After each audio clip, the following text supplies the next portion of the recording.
या ठिकाणी आपल्या वडूज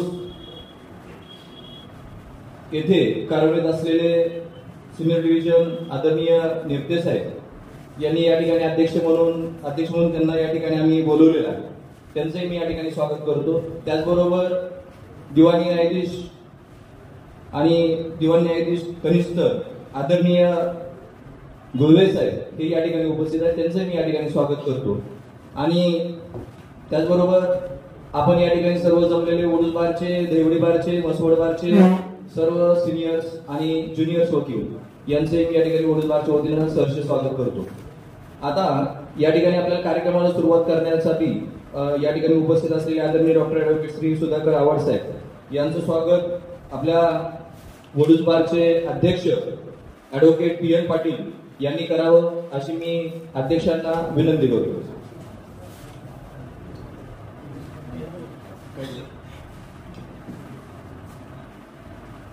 नवनाथ तुम्ही इकडे या, अक्षय आणि नवनाथ।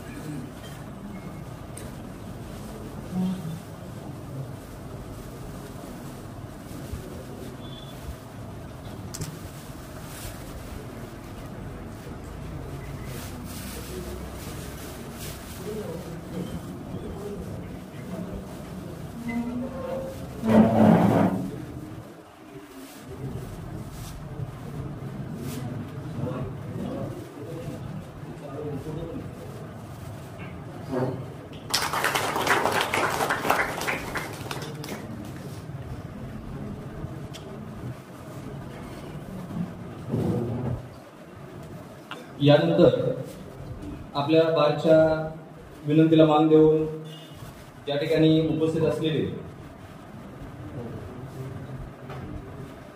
आपल्या वकील संघटनेचे आणि वडूजमध्ये कार्यरत असलेले नेते साहेब यांचं स्वागत मी या ठिकाणी आपल्या बारचे उपाध्यक्ष भूषण तोडकर यांना विनंती करतो की आपण या ठिकाणी नेते साहेबांचं स्वागत करायचं।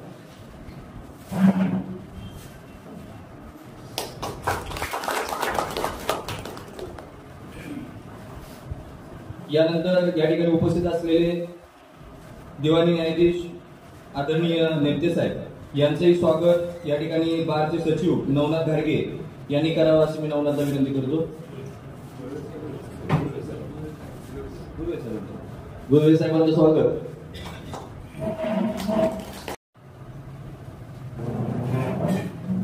या ठिकाणी कार्यक्रमाला दिवाणी न्यायाधीश निंदू मॅडम आणि शितोळे साहेब उपस्थित राहणार आहेत, तोपर्यंत आपण कार्यक्रम कंटिन्यू करणार आहोत। तर मी बारचे अध्यक्ष PN पाटील यांना विनंती करतो की आपण या ठिकाणी कार्यक्रमाचं प्रस्तावित करावं।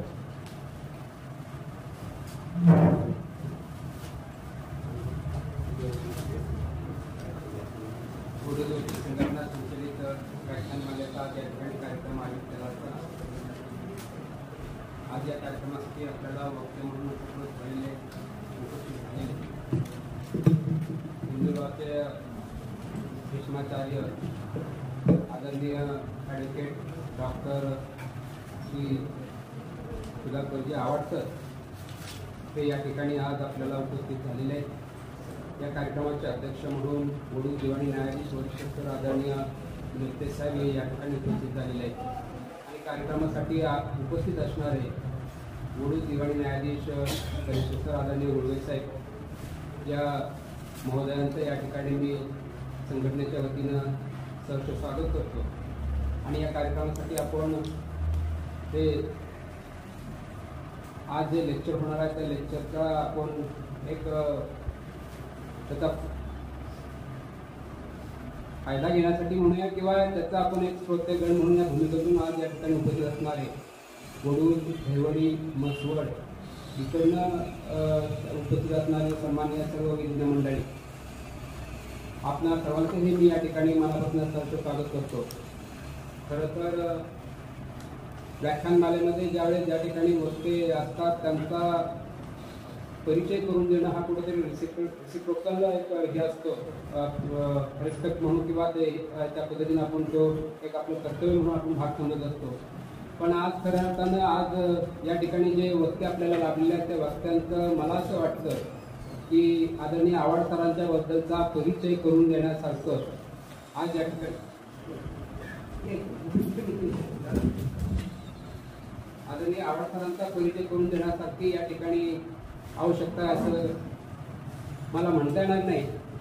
परंतु मित्र, हे मी का म्हणतो असं, गेले 45 वर्ष ज्ञान आत्मविश्वास जिद्द चिकाटीच्या बळावरती जे आपल्याजवळ ज्ञान प्राप्त झालेलं आहे आणि त्या ज्ञानाच्या बळावरती एक गगनचुंबी भरारी ज्या ठिकाणी आपल्या व्यक्तिमत्वाच्या माध्यमातून निर्माण केलेली आहे त्या आदरणीय आव्हाड सरांच्या बद्दल सांगायचं म्हटलं तर 3 पिढ्यामध्ये म्हणजे फादर जनरेशन, सन जनरेशन आणि ग्रँडसन की जी जनरेशन अजून कॉलेजमधून आता which is going to attach to the bar अशा परिस्थितीची जी जनरेशन आहे त्या जनरेशनपर्यंत त्या ठिकाणी त्या व्यक्तिमत्वाचा प्रभाव आहे.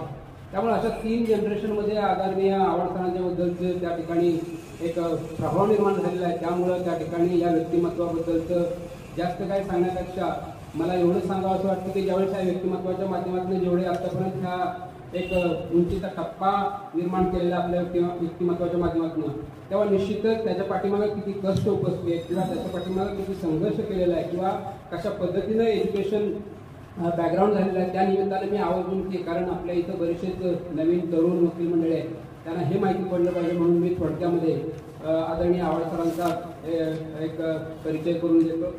आदरणीय आव्हाड सरांचा जन्म 10 मार्च 1953 रोजी चिंचोली तालुका पाथर्डी जिल्हा अहमदनगर या गावामध्ये झाला आणि BSc LLM त्यांनी लॉची पदवीकीर्द शिक्षण केलं आणि ते 1977 सालापासून पुणे येथे मुख्यत्वे वकील व्यवसाय करतात. त्याचबरोबर त्यांना लॉमध्ये PhD सुद्धा त्यांनी ती घेतलेली आहे. त्याच्याबद्दलचा प्रबंध त्यांनी सादर करून विद्यापीठाकडे आणि खरं तर वकील व्यवसाय करत असताना अध्यापनाचं काम त्यांनी आज वाक्यपर्यंत त्यांचं चालू आहे. आपल्या सर्वांना ते ज्ञात आहे, माहिती आहे.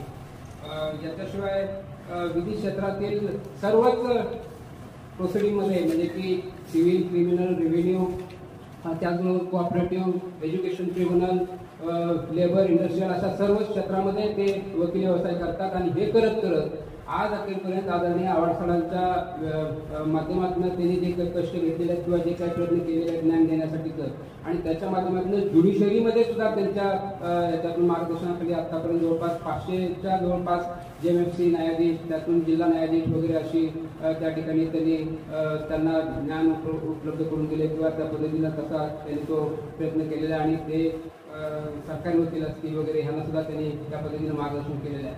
त्याच्याशिवाय क्रांतिज्योती सावित्रीबाई महात्मा फुले क्रांतिज्योती सावित्रीबाई फुले यांच्याबद्दलचा प्रबंध त्यांनी सादर करून त्याच्यामध्ये सुद्धा त्यांना PhD मिळालेले आहे. आणि त्याचबरोबर लॉमध्ये global dimension of human rights and evaluation of fundamental rights under Indian constitution याच्याबद्दल सुद्धा त्यांनी पुणे विद्यापीठाकडे प्रबंध सादर केला आणि त्याच्यामधून त्यांना PhD सुद्धा त्या विषयामध्ये मिळालेला आहे. 1998 पासून ते 2003 सालापर्यंत ते BCMGचे सदस्य म्हणून राहिलेले आहेत आणि त्यामध्ये 2002 ते 2003 साली ते BCMGचे चेअरमन पद त्यांनी भूषवलेलं आहे. आणि याशिवाय ड्राफ्टमॅन, परत त्यानंतर law of notices, judicial services examination, परत त्याचबरोबर रेरा ॲक्ट असे काही त्यांनी लॉमध्ये ग्रंथ लिहिलेले आहेत आणि ते पब्लिशही झालेले आहेत, ते पॉप्युलरिटीनं पब्लिश झालेले आहेत. असं एक अत्यंत म्हणजे खरं तर आव्हाड सरांच्या बद्दलचा परिचय करून देण्यासाठी हे 2 मिनिटाचा 5 मिनिटाचा वेळ खूप अपुरा होईल, परंतु वेळेचं भान राखून मी म्हणजे की आव्हाड सरांच्या बाबतीमध्ये एवढंच म्हणेन की खरं तर आव्हाड सर आपण आमच्यासाठी कोण आहात? आव्हाड सर आपण आमच्यासाठी गुरु ब्रह्मा, गुरु विष्णू, गुरुदेव महेश्वरा, गुरु साक्षात परब्रह्म तस्मै श्री गुरुवाय नमः, हे आमच्यासाठी आपण आहात, हे आमच्यासाठी आपण आहात, एवढं मी आपल्या या शब्दामध्ये वर्णन करतो. आणि आज या ठिकाणी या कार्यक्रमासाठी अध्यक्षस्थानी म्हणून उपस्थित असलेले आदरणीय न्यायाधीश महोदय नेपले साहेब, गुळवे साहेब हे या ठिकाणी उपस्थित झालेले आहेत. त्यांचेही मी मनापासून सहर्ष पुन्हा एकदा स्वागत करतो. आपण सर्वांचं मी पुन्हा एकदा स्वागत करतो आणि मी माझं प्रास्ताविक संपवतो. धन्यवाद. Vinita Sharma versus Rakesh Sharma 11th August 2022. Then we will be discussing another case, Uttam versus Sabag Singh, 2016 Supreme Court. Justice Suresh. Then we will be discussing third case, Arshnoor Singh versus Harpreet Kaur, decided by Justice Uday Lalitha and other judges of the Honorable Supreme Court of India. These three cases will be our concluding consequences. Till then, let us start with Vedas. As I have said, we will discuss for 1.5 hours minimum. So let us start with Vedas. What happened in Vedas and how we got our law from Vedas.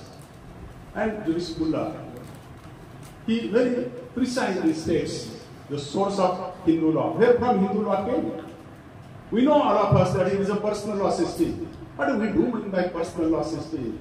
Every now and then we discuss personal law system. What is this personal law system? Whether today Hindu law is a personal law system or not. Or say for instance, friends, I tell you very interesting issue. If you go before the honorable judges of this Vaduz court and you want to argue before the judges of the Vaduz court and just you open Manu Smriti, you bring with you Narada Smriti, you bring with you Brahaspati Smriti, and you start arguing before honorable judges. Other advocate opposite to you, he says, sir, what he is stating? Now there is only Hindu Succession Act 1956. There is a Parliament's law of 1956. Don't allow my colleague to read Manu Smriti. Is Manu Smriti to be read or not? Is Brahaspati Smriti to be read or not? Or whether Hindu law as contained in Puranas is relevant today or not? Any junior lawyer? आपल्या कोर्टासमोर आपण ह्या न्यायमूर्तींच्या समोर न्यायाधीशांच्या समोर जेव्हा एखादी केस चालू आणि कोणीतरी एखाद्या वकिलांनी सुरुवात केली की sir in this case this some verses in Manusmriti are relevant, from Brahaspati Smriti are relevant, or say Narada Smriti is relevant, whether that is to be read or not. Or there is a sub-school of Hindus in Bombay sub-school that is Vyavahara Mayuka. I want to read something. And तुमच्या मित्रांनी objection घेतलं, senior वकिलांनी objection घेतलं, no sir he cannot read. ते आता पुस्तकं धर्मशास्त्र हे मंदिरात वाचा, कोर्टात नाही वाचायचे. तर मग आता त्याचा प्रवास मंदिरापासून न्याय मंदिरापर्यंत होईल का नाही होणार? Is the question to be answer. वाचायचे का नाही वाचायचे? Anybody from the junior? कोण ज्युनियर सांगेल? म्हणजे पुढचे 1.5 तास काय सांगायचं ते मी ठरवतो. आज कोर्टात मनुस्मृती वाचायला परवानगी आहे की नाही? जाळायचा विषय वेगळा, त्याच्याशी आपला काही संबंध नाही. मनुस्मृती वाचायची की नाही वाचायची? बृहस्पती स्मृती वाचायची का वाचायची नाही? आणि when this question comes to you, where is the answer to be found? आणि मित्रांनो फार गोंधळून जायचं कारण नाही. हिंदू सक्सेशन ऍक्टच्या सेक्शन 4(1)(a) मध्ये उत्तर दिलेलं आहे. त्या 4(1) मध्ये उत्तर दिलेलं आहे कधी वाचायची कधी वाचायची नाही. आजही मनुस्मृती रिलेव्हंट आहे. आजही कोर्टामध्ये बृहस्पती स्मृती वाचता येते, नारदा स्मृती वाचता येते. If it is permitted within the limits of section 4(1)(a) of the Hindu succession act. Please read. आपण नेहमी काय करतो माहितीये का मित्रांनो, कोणताही कायदा वाचताना ना ते रिलेव्हंट सेक्शन 6, 8, 10 वगैरे पुढचे वाचायला सुरुवात. Read section 4, section 4(1)(a) and section 4(1)(b) and then you will have the right answer. But before we come to all these diametrically opposite views in different sections, let us see this Veda and therefrom how we are coming. या सगळ्या सिस्टीमचं जे काय मित्रांनो base आहे ना आपल्या आजच्या सिस्टीमचा, हा कशात आहे? का बरं आमच्या ह्या भगिनी वर्षानुवर्ष त्या संपत्ती या विषयापासून दूर राहिल्या? का बरं आमचे हे सगळे कायदे ज्याला आपण पितृसत्ताक पद्धती असं म्हणतो, पॅट्रिआर्कल पद्धती असं म्हणतो, पॅट्रिलिनियल फॅमिली सिस्टीम असं म्हणतो, पॅट्रिलिनियल किंवा पितृसत्ताक पद्धतीमध्ये आम्ही आमच्या भगिनीला, आम्ही आमच्या आजीला, आम्ही आमच्या आईला, आम्ही आमच्या पत्नीला, आम्ही आमच्या मुलींना, नातींना का बरं दूर ठेवलं? काय कारण असं? जर का आपले पूर्वज इतके हुशार होते, इतके सुंदर त्यांचा अभ्यास होता, आम्ही त्यांना का बरं ह्या भगिनीला नाम ठेवलं असेल? आणि ह्या मी तुम्हाला सांगतो, पुराणातली एकच ओळ कारणीभूत होती. जर का तुम्ही जस्टिस रामा जॉईसचं एन्शियंट लिगल हिस्ट्रीचं पुस्तक वाचलात ना, त्यातली एक ओळ तुम्हाला भारावून टाकेल. आणि ती ओळ अशी सांगते, अपुत्रस्य गतिही नास्ती. जस्टिस रामा जॉईस असं म्हणतात, ते पुराणाचा उल्लेख करतात. आपल्या पुराणांच्या मध्ये असं एक वाक्य होतं, अपुत्रस्य गतिही नास्ती. म्हणजे ह्या भूतलावरती ज्या हिंदूला मुलगा नाही, पुत्र नाही, त्याला गती नाही, त्याला मोक्ष नाही. म्हणजे आम्हाला मोक्ष मिळण्यासाठी काय असलं पाहिजे? मुलगाच असला पाहिजे, मुलगी असून चालणार नाही, अशी आपल्या पूर्वजांची भूमिका होती, त्यांची अशी श्रद्धा होती. त्या श्रद्धेला काहीतरी कारण असलं पाहिजे. का बरं आपले पूर्वज एवढे हुशार होते? जर का त्यांचा इतका गाढा अभ्यास होता, ते धर्मशास्त्रात इतके प्रावीण्य मिळवलेले होते, तर त्यांनी अशा प्रकारचं तत्व का बरं अंगीकारलं असावं? काय होतं हे तत्व? अपुत्रस्य गती ही नास्ती, म्हणजे इथून आपल्या विषयाची सुरुवात होते. अपुत्रस्य गती ही नास्ती म्हणजे ज्याला मुलगा नाही त्याला मोक्ष नाही. काय आहे आपली मोक्षाची कल्पना? मोक्षाची कल्पना अशी आहे, धर्मशास्त्रामध्ये कायद्याशी त्याचा काही संबंध नाही, पण आपलं धर्मशास्त्र असं सांगतं, as per Hindu rituals and Hindu law, every person has to take 84 lakhs of incarnation. आपल्याला 84 लक्ष वेळा वेगवेगळ्या प्रकारचा जन्म घ्यावा आणि मग आपल्या कर्माप्रमाणे आपल्याला हा आजचा सर्वोच्च जन्म मिळालेला असतो आणि आपल्याला चांगलं कार्य आणि कर्म करण्याची वेळ आलेली असते किंवा संधी मिळालेली असते. आपण सुंदर कार्य करावं, आपण सुंदर कर्म करावं आणि आपल्याला मोक्ष मिळेल, ही मोक्षाची कल्पना. पण सगळेच काही एवढे भाग्यवान असणार नाही आणि विशेषतः वकिलांच्या मध्ये तर कधी कारणास्तव खोटं बोलण्याची वेळ येणार आहे, क्वचित प्रसंगी चुकीचं काम करण्याची पद्धत येणार आहे आणि मग आपल्या वकिलांना मोक्ष कसा मिळणार, तुम्हाला मला मोक्ष कसा मिळणार? आणि तो मिळण्याची शक्यता नसेल तर कमीत कमी मित्रांनो आपल्याला मोक्ष मिळणार नसेल, आपलं कर्म तेवढं चांगलं नसेल तर धर्म सांगतो, कायदा नाही बरं का, धर्म सांगतो. कारण आधी आपण धर्माचा अभ्यास करत आहोत आणि धर्म सांगतो की जर का तुम्ही तितकं सुंदर कार्य केलेलं नसेल, कर्म केलेलं नसेल, कमीत कमी तुमची मुलं तरी चांगलं कर्म करणारी असावी. मग काय होईल त्याचं काय होईल ते सांगतात, there can be transfer of punya from him to you. समजा असं धरून चाला की आपल्याला मोक्ष मिळण्यासाठी 100 मार्क किंवा 100 गुण असावे, 100 युनिट्स असावे आणि मग एखाद्याने चांगलं काम केलं आपल्या आयुष्यावर तर त्याला लगेच मोक्ष मिळून जाईल. हीच आउट ऑफ दिस सर्किट. पुन्हा 84 लक्ष या भूतलावरती यायचं नाही.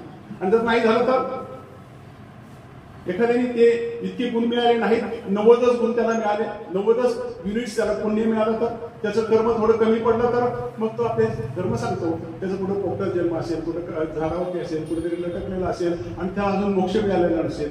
मग त्याला मोक्ष मिळायचं तर काय केलं पाहिजे? आपल्या पूर्वजांनी ती इनबिल्ट मेकॅनिझम करून ठेवला. आपले पूर्वज मित्रांनो इतके हुशार होते की त्यांनी एक इनबिल्ट मेकॅनिझम असा निर्माण करून ठेवला, स्वतःच स्वयंपूर्ण अशी सिस्टीम निर्माण करून ठेवली. ती पुढच्या 5 मिनिटात तुम्हाला सांगतो आणि मग आजच्या विषयाकडे येतो. ती सिस्टीम अशी होती, त्यांनी असं ठरवून टाकलं की जसं आज आपल्या बँकिंगचा व्यवसाय असतो बघा, उदाहरणार्थ मला कोणाला तरी 1 लाख रुपये द्यायचे आणि मी 1 लाख रुपयाचा चेक दिला आणि मला बँकेतला फोन आला, आवड सर बघा मी चेक दिलाय लाख रुपयाचा पण 90,000 रुपये शिल्लक येतो, मग तुमचा चेक परत जाईल, परत 138 शिल्लक. मग जर ते व्हायचं नसेल तर मी काय करेन, कसं तरी करून धावपळ करेन आणि 10,000 रुपये त्याच्यात भरेन. मग आता most of you must my son is in supreme court. मग मी त्याला फोन केला की बाबा रे मला असे जरा पैसे कमी पडतायत, 10,000 रुपये तेवढे पाठवून दे. मग त्यांनी लगेच दिल्लीवरनं ऑनलाईन माझ्या खात्यात 10,000 भरले. काय होईल 10,000 भरल्याबरोबर चेक पास होईल. हा चेक पास झाला की मी त्या संदर्भात सुटलो. तसं आपल्या वाडवडिलांना माहिती होतं की जर का मला 90च युनिट मिळाले तर 10 युनिट जे कमी पडतात मोक्ष मिळवण्यासाठी ते कोण देईल? My son and son son and son son son will transfer this. मग हे कसं? पिंडदान. बघा आपले वाडवडील किंवा आपणही तुम्ही घरी गेलात की बघा आपले आजी किंवा आई किंवा ते आपल्याला शिकवत होते पिंडदान करायचं. काय होतं पिंडदान? तरुण कोणाच्यासाठी सांगतो. पिंडदान म्हणजे काय होतं तर भाताचा एक गोळा असायचा असतो, तो आपण तयार करतो आणि तो श्रद्धापूर्वक आपण देतो. मग काय करतो आपण? फर्स्ट गोळा देतो भाताचा, नंतर आपल्या हाताला जे शीतं लागलेले असतात ती देतो, तिसऱ्यांदा काय देतो? Oblation of water. आपण ते उदक असतं किंवा पाणी असतं त्याचं दान करतो, ते आपण हवेमध्ये त्याला देत असतो. म्हणजे अशा पद्धतीनं तो भाताचा गोळा, हाताला लागलेली शीतं आणि नंतर पाणी, अशा प्रकारे आपण ते अर्पण करत असतो. कुणाला? परमेश्वराला नाही. हे पिंडदान परमेश्वराला नसतं, त्याला गरजच नाही. हे कोणाला असतं? आपल्या वाडवडिलांना. कशासाठी? ज्या वाडवडिलांना आपल्या आधीच्या पिढ्यांना 42 पिढ्यापर्यंत ज्याला ज्याला हे पुण्य कमी पडलं असेल त्याला बाबा माझं पुण्य जाऊ दे आणि मग त्यांना तो मोक्ष मिळू दे, ही याच्या मागची भावना होती. तुम्ही कोणतरी म्हणेल सर आज काय धर्माचं लेक्चर का कायद्याचं लेक्चर आहे? मित्रांनो हे कायद्याचंच लेक्चर आहे. प्रत्येक गोष्टीला, कस्टमरी प्रॅक्टिसेसला काहीतरी धर्माचा आधार असतो.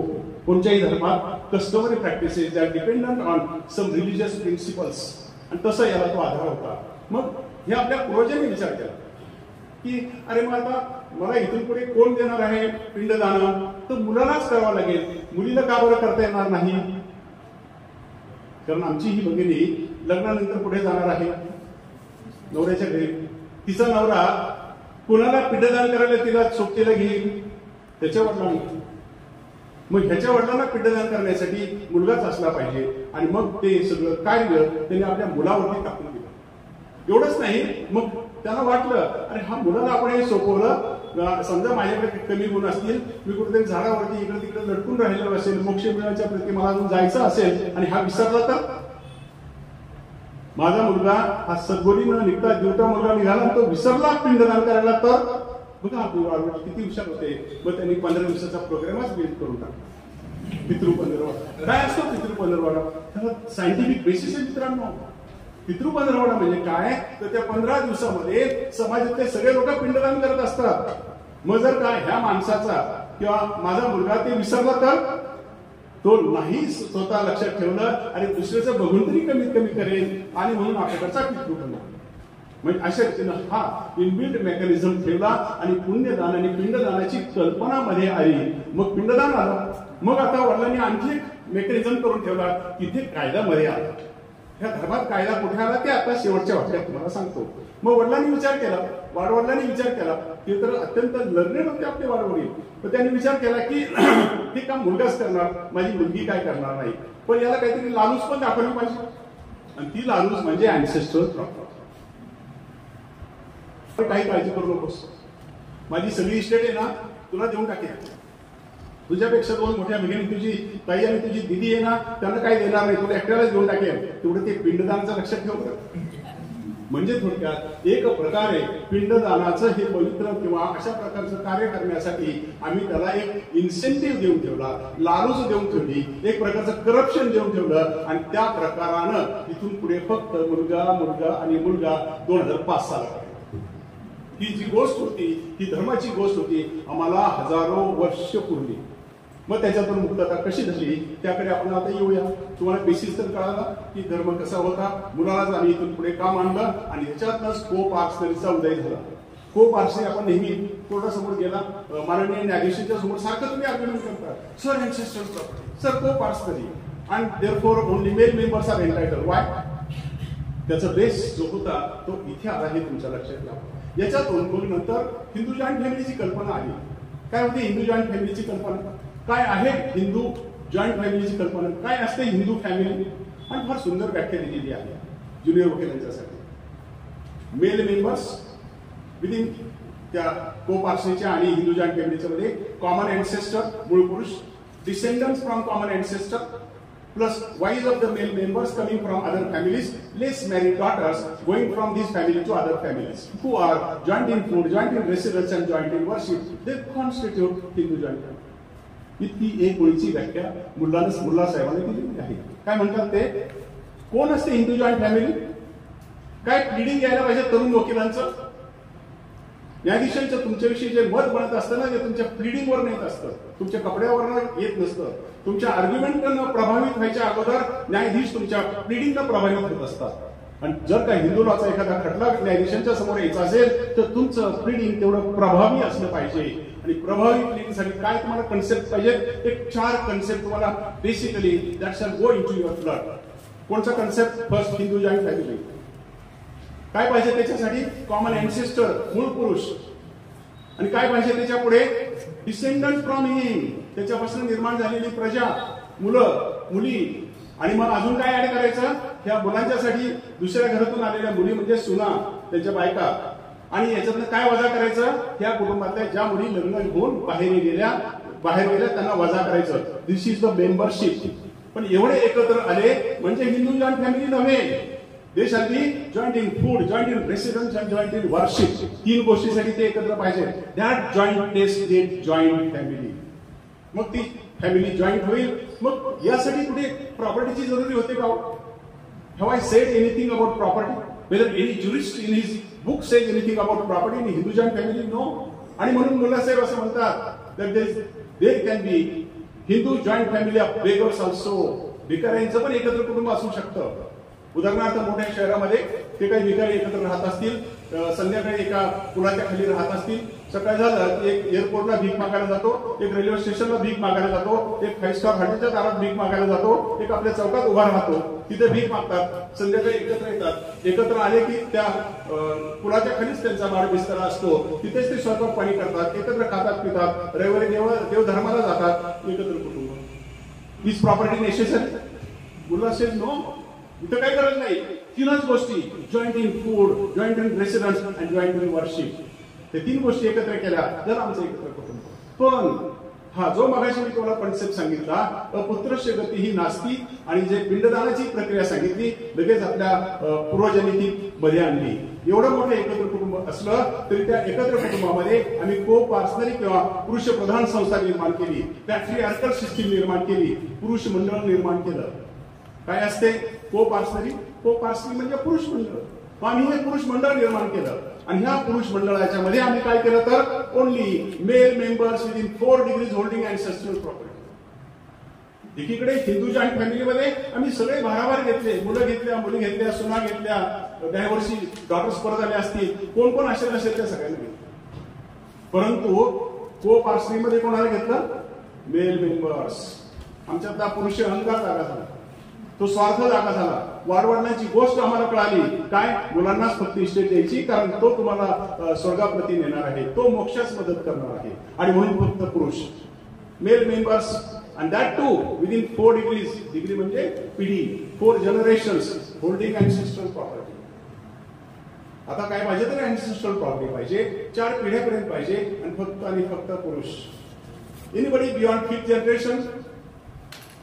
जर का मूळ पुरुष आहे, त्यांचा मुलगा आहे, मुलाचा मुलगा आहे, मुलाचा मुलगा आहे, आणि 5वा असला तर ही इज अ मेंबर. आणि को पार्सनरी असा भेद निर्माण झाला.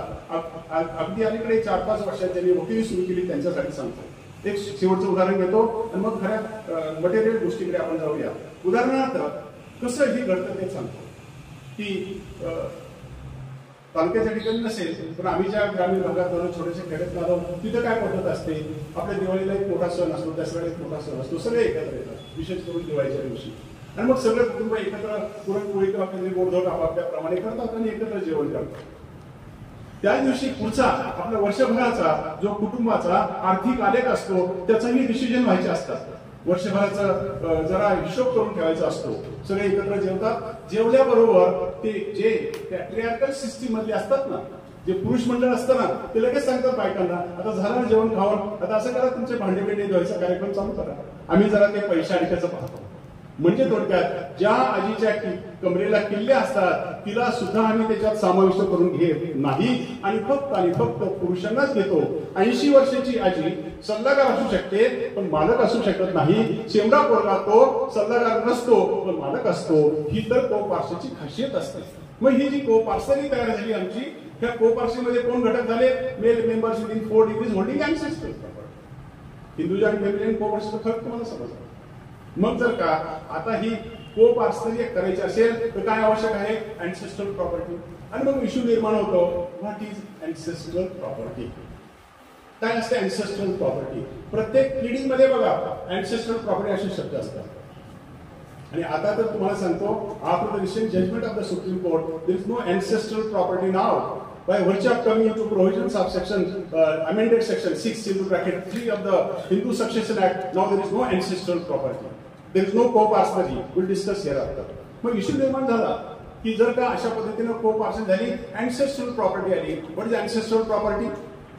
काय असते? वडिलोपार्जित इस्टेट. बघा आपल्या प्रत्येक खटल्यात काय असतं? वडिलोपार्जित इस्टेट, वडिलोपार्जित इस्टेट. प्लेंटिफ म्हणतो वडिलोपार्जित इस्टेट, डिफेंडंट म्हणतो there is no ancestral property. And therefore you are arguing before the honorable judges whether there is ancestral property or no ancestral property. आणि मग काय असते ancestral property? हा वादाचा इतका गहन विषय काय असतो त्याची सुंदर सोपी व्याख्या दिलेली आपल्या धर्मामध्ये. Property in the hands of a Hindu like me, coming from father, father's father और father's father's father is ancestral for son, son's son, son's son's son. म्हणजे थोडक्यात वर 3 पिढ्या खाली 3 पिढ्या, हा जो त्या प्रॉपर्टीचा प्रवास आहे तो म्हणजे अँसेस्ट्रल प्रॉपर्टी. किती पिढ्या एकत्र आल्या? 3 generations upwards, 3 generations downwards, and myself means there are 7 generations. आणि म्हणून ह्याच गोष्टीला हिंदू ज्युरिस्प्रुडन्स मध्ये 7 degrees ऑफ रिप्रेझेंटेशन असंही म्हटलं जातं. That is ancestral property. आपण हेही हे प्राथमिक गोष्टी होत्या. याच्यातनं आपल्याला जरा हायर डिस्कशनला जायचं म्हणून इतक्या एलिमेंटरी गोष्टी आपण पाहिल्या. मग आपण याच्यातनं काय शिकलो तर आता आम्हाला को पार्सनरी मध्येच प्रॉपर्टी राईट्स होते. मग हे एकदा जर का को पार्सनरी मध्ये हे प्रॉपर्टी राईट्स होते, हे स्त्रियांना हक्क नव्हते आणि आपण तो जो इनबिल्ट मेकॅनिझम लावून ठेवलेला होता तो आपल्या पूर्वजांनी आपल्या धर्मग्रंथामध्ये प्रिन्सिपल ऑफ सर्व्हायव्हरशिपच्या आधारे तो रिटेन करून टाकला. एकदा को पार्सनरी निर्माण केली, एकदा अँसेस्ट्रल प्रॉपर्टी निर्माण केली आणि पुढे सांगून टाकलं in case of coparcenary how property will pass. What shall be the criteria for passing of the property? And here succession act comes in between. तिथे सक्सेशन येतं. आणि मग आपल्या पूर्वजांनी हा को पार्सीचा कन्सेप्ट काढताना वेदांनी किंवा स्मृतीने कस्टम्सनी किंवा पुराणांनी उपनिषदांनी आपल्याला काय सांगितलं त्यात देयर इज अ को पार्सनरी. 4 जणांची को पार्सनरी उदाहरणार्थ. आणि जर का 4 भावांची को पार्सनरी आहे आणि 4च्या पैकी एकाचा मृत्यू झाला तर what shall happen? And then our forefathers they said that there shall be application of the principle of survivorship. What is the survivorship principle? If there are 4 brothers, or father and 3 brothers, and one of them dies, what shall happen? Survivorship means his share will go to remaining 3 and not to his widow, not to his mother, not to his daughter, etc. त्या काळामध्ये आज सुद्धा को parcenary असेल तर त्या को पार्सनचा मृत्यू झाल्याबरोबर त्याच्या बायकोला मिळणार नाही, तर त्याच्या मुलीला मिळणार नाही, त्याच्या आईला मिळणार नाही, तर रिमेनिंग 3 को पार्सनर्सला जाईल. This principle is known as survivorship. And this survivorship was the mechanism whereby property of male was retained into the hands of male. थोडक्यात आपल्या वाडवडिलांनी फक्त को पार्सनरीची निर्मिती केली नाही तर त्यासोबतच ही प्रॉपर्टी तहहयात पिढ्यानपिढ्या फक्त पुरुषांच्याच हातात कसं राहील त्यासाठी जे प्रिन्सिपल अप्लाय केलं that was known as survivorship principle. ह्या प्रिन्सिपलच्या आधारे काय व्हायचं, एक पुरुष मेला बाकीची 3 मालमत्ता. म्हणजे थोडक्यात पुरुषांची मालमत्ता फक्त आणि फक्त कोणाच्या हातात राहील, पुरुषांच्याच. आणि अशा पद्धतीनं को पार्सनरी आणि सर्व्हायव्हरशिप वेर द प्रिन्सिपल्स ऍप्लिकेबल देन. आमच्या ह्या भगिनींना हजारो वर्ष ज्या प्रॉपर्टी राईट्स पासून आम्ही दूर ठेवलं होतं ना त्यांना हे राईट देण्याचं काम प्रथम ब्रिटिशांनी केले हे लक्षात ठेवा. ब्रिटिशांनी भारताला लुटलं असेल आपण नेहमी म्हणतो, आमची संपत्ती घेऊन गेले हेही आपण म्हणतो, पण ह्या लोकांना खरं न्याय द्यायचं काम कोणी केलं असेल तर ते फक्त ब्रिटिशांनी केलं. सुरुवात त्यांच्या काळामध्ये झाली. कशी झाली? As we know, what happened in the beginning? Up to this time, we know that by the year 1856, there was a law called as Hindu Widows Remarriage Act. आधी remarriage करायला पण परवानगी नव्हती. Thanks to Britishers, thanks to Raja Ram Mohan Rai and other people in this behalf, that because of them and their good offices, this concept came into existence. And there was the Hindu Widows Remarriage Act of 1856. And thereafter there was Hindu Inheritance Act of 1928 and 29. And then came the real law. ब्रिटिशांनी आपल्याला काय gift दिली असेल, आमच्या भगिनींना काय gift दिली असेल तर 1937 चा कायदा. काय होता 37 चा कायदा? Up to 1937, if there is a family, if there is a co-parsonary, having hundreds and thousands of acres of land, त्या घराची जी गृहलक्ष्मी होते तिच्या नवऱ्याच्या नावाने तेव्हा 1000 एकर जमीन असेल. नवऱ्याचा मृत्यू झाल्याबरोबर वाशी ओनर तिला काय आम्ही देत होतो का? सर्व्हायव्हरशिप. आमचं इनबिल्ट मेकॅनिझम की त्या तिच्या नवऱ्याचा मृत्यू झाल्याबरोबर इतक्या श्रीमंत कुटुंबामध्ये तिला जे सगळा घराचा सन्मान मिळत होता, घराची मालकीन समजली जात होती, तिला मात्र 0 मिळत होतं. Because after death of her husband what happen? Survivorship. And survivorship काय झालं? Only male members and female were excluded from the application of this entire system. This was the beauty whereby female were kept aside and only male were preferred. He system आमची हजारो वर्ष राहिली. प्रथमतःच ब्रिटिशांनी हस्तक्षेप केला आणि 1937 चा कायदा आणला, the Hindu women's rights to property act of 1937. आणि इतका छोटा कायदा त्यांनी आणला, फक्त 13 अगदी छोट्या सेक्शनचा कायदा आणला आणि त्याच्यातून त्यांनी निर्मिती केली. काय निर्मिती केली? Hindu widow who had no rights for thousands and thousands of years, from Vedic period till 1937, Britishers, they conferred her with rights. What right? Right was called as limited or life interest. By this law, for the first time, in respect of husband's share, husband's estate, in ancestral property or otherwise, she was made, she had life interest, limited interest. कायद्याने प्रथमच सांगून टाकलं, आता नवऱ्याचा मृत्यू झाला तर 37 सालानंतर त्या विधवा स्त्रीला तिच्या आयुष्यभर त्या प्रॉपर्टीमध्ये लिमिटेड इंटरेस्ट निर्माण होईल. दिस वॉज हिस्टॉरिक चेंज. लिमिटेड का असाना, जो हजारो वर्ष मिळत नव्हता, कमीत कमी लिमिटेड तरी मिळाला. आणि लिमिटेड याचं कारण ह्या 1937च्या कायद्यानं केलं. काय होता लिमिटेड इंटरेस्ट? ते 2 वाक्यात जुनियर वकिलांना सांगतात. लिमिटेड इंटरेस्ट का लाईफ इंटरेस्ट म्हणजे नवऱ्याच्या मृत्यूनंतर ह्या आमच्या विधवा स्त्रीला काय मिळालं तर ती प्रॉपर्टी, घर असेल राहू शकते, जर का शेती असेल उत्पन्न घेऊ शकते. पण लिमिटेड इंटरेस्टचा अर्थ असा होता की तिला विकता येत नव्हती, तिचं डिस्पोजल करता येत नव्हतं, तिचं अलायनेशन करता येत नव्हतं. She must retain the ownership itself. आणि तिच्या मृत्यूनंतर she could enjoy for life time only. तिच्या मृत्यूनंतर property was to be reverting back to some male members. तुम्हाला म्हटलं ना, पुरुष प्रधान संस्था काय होती, पॅट्री आर्कल सिस्टीम काय होती, पॅट्री लिनियर सिस्टीम काय होती, हे पुरुष मंडळ आणि ही पितृसत्ताक पद्धती जी होती त्यांना हे सोडायचंच नव्हतं. कसं तरी करून लाईफ इंटरेस्ट म्हणून सोडलं. तिला सांगितलं, बाई ग, तुझा नवरा मेला असेल तर तुझ्या आयुष्यभर राहा, उत्पन्न घे, पण हस्तांतर करायचं नाही. तुझ्यानंतर काय झालं पाहिजे? What will happen after her death? And property should revert back to some male heirs of her husband again. म्हणजे पुरुषाची प्रॉपर्टी पुरुषांनाच परत द्यायची पद्धती 37 नंतर सुद्धा काय होती? मधल्या काळाकरता फक्त तिच्या लाईफभर फक्त आम्ही तिला लाईफ इंटरेस्ट देऊन ठेवलेला होता. This is the concept of limited or life interest created by virtue of 1937 legislation. Somehow, because of zero, that law traveled to something. कमीत कमी तिला लाईफ इंटरेस्ट तरी मिळायला लागला, लाईफ इंटरेस्ट तरी मिळायला लागला, आयुष्यभर खाण्यापिण्याची राहण्याची तरी सोय झाली. Previously that was not available. As per the ancient text, as per our Vedas and Smritis and customary laws, our female members had only 2 rights. त्यांना फक्त आणि फक्त 2 हक्क होते मित्रांनो. एक तर स्त्री धन आणि दुसरं म्हणजे राईट ऑफ मेंटेनन्स. याशिवाय हिंदू स्त्रीला आपल्या धर्मामध्ये कोणताही हक्क दिलेला नाही. स्त्री धन and right of maintenance. This continued to 1937. And thereafter, after 1937, as of how we know, in the year 1947 we became independent. Very proudly we adopted the Indian Constitution. 26th November of 1949, we do hereby adopt, enact and give to ourselves this Constitution, which enshrine the very basic principle of equality. All shall be equal. Equality before law. मग 47 जेव्हा काय ही सरकार स्वातंत्र्य मिळालं 1949 नंतर आलेली घटना की 50 ला आपला देश त्याच्यात दहशतवाद मुक्त झाला आणि दॅट इट बिकम्स रिपब्लिक. मग आता तरी भगिनींना वाटलं, चला माझी आई आजी पणजी ह्या सगळ्यांच्यावरती अन्याय झाला, मला तरी न्याय देऊ दे. They wanted to have proprietary rights. कुठे equality? If my son if my brother is younger to me, माझा धाकटा भाऊ आहे, त्याला मात्र वडिलासारखा हिस्सा मिळतोय आणि मला मात्र काहीच हिस्सा मिळत नाही. त्यात झालं क्लेम. त्या भगिनींनी अशा प्रकारे जसं एज्युकेशन घ्यायला लागलं, वेगवेगळ्या श्रेणीच्या संस्था निर्माण झाल्या, मग त्या सगळ्या संस्थांचा जो रेटा वाढला, त्या रेट्याला शेवटी काय घडलं तर 1941 साली हिंदू कोड बिल कमिटीची स्थापना झाली. In the year 1941 what happen was Hindu code bill committee under the chairmanship of doctor B N. राव.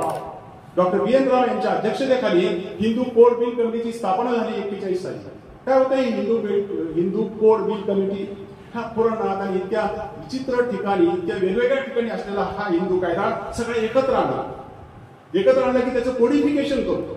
वेगवेगळ्या ठिकाणी जर का आपण कायदा विचारला, मनुस्मृती वेगळी सांगते, जिमुतवाहन स्मृती वेगळी सांगते, विजनानेश्वरा वेगळी सांगते, नारद वेगळे सांगतात, बृहस्पती वेगळे सांगतात, हजारो स्मृती.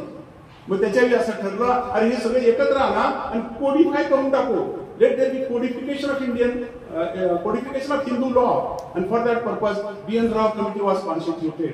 तरुण वकिलांना सांगतो, हेच ते B.N. Rao होते, who was consultant to the constituent assembly, हे जे अध्यक्ष होते हेच घटना समितीचे सल्लागार होते. ज्या घटना समितीमध्ये भारतभरचे सगळे तत्वज्ञ होते त्यांना सल्ला देणारे हे BN राव. आणि स्वातंत्र्य मिळाल्यानंतर आंतरराष्ट्रीय कोर्टामध्ये भारतातर्फे गेलेले पहिले आंतरराष्ट्रीय कोर्टाचे न्यायाधीश म्हणजे doctor BN Rao. This BN Rao, he headed this committee called as Hindu Code Bill Committee of 1941. आता सगळ्या भगिनींना वाटलं ही कमिटी तरी काहीतरी करेल, यांच्याकडनं तरी आम्हाला न्याय मिळेल. But thereafter nothing could be done. Committee submitted its various reports and also to the interim parliament.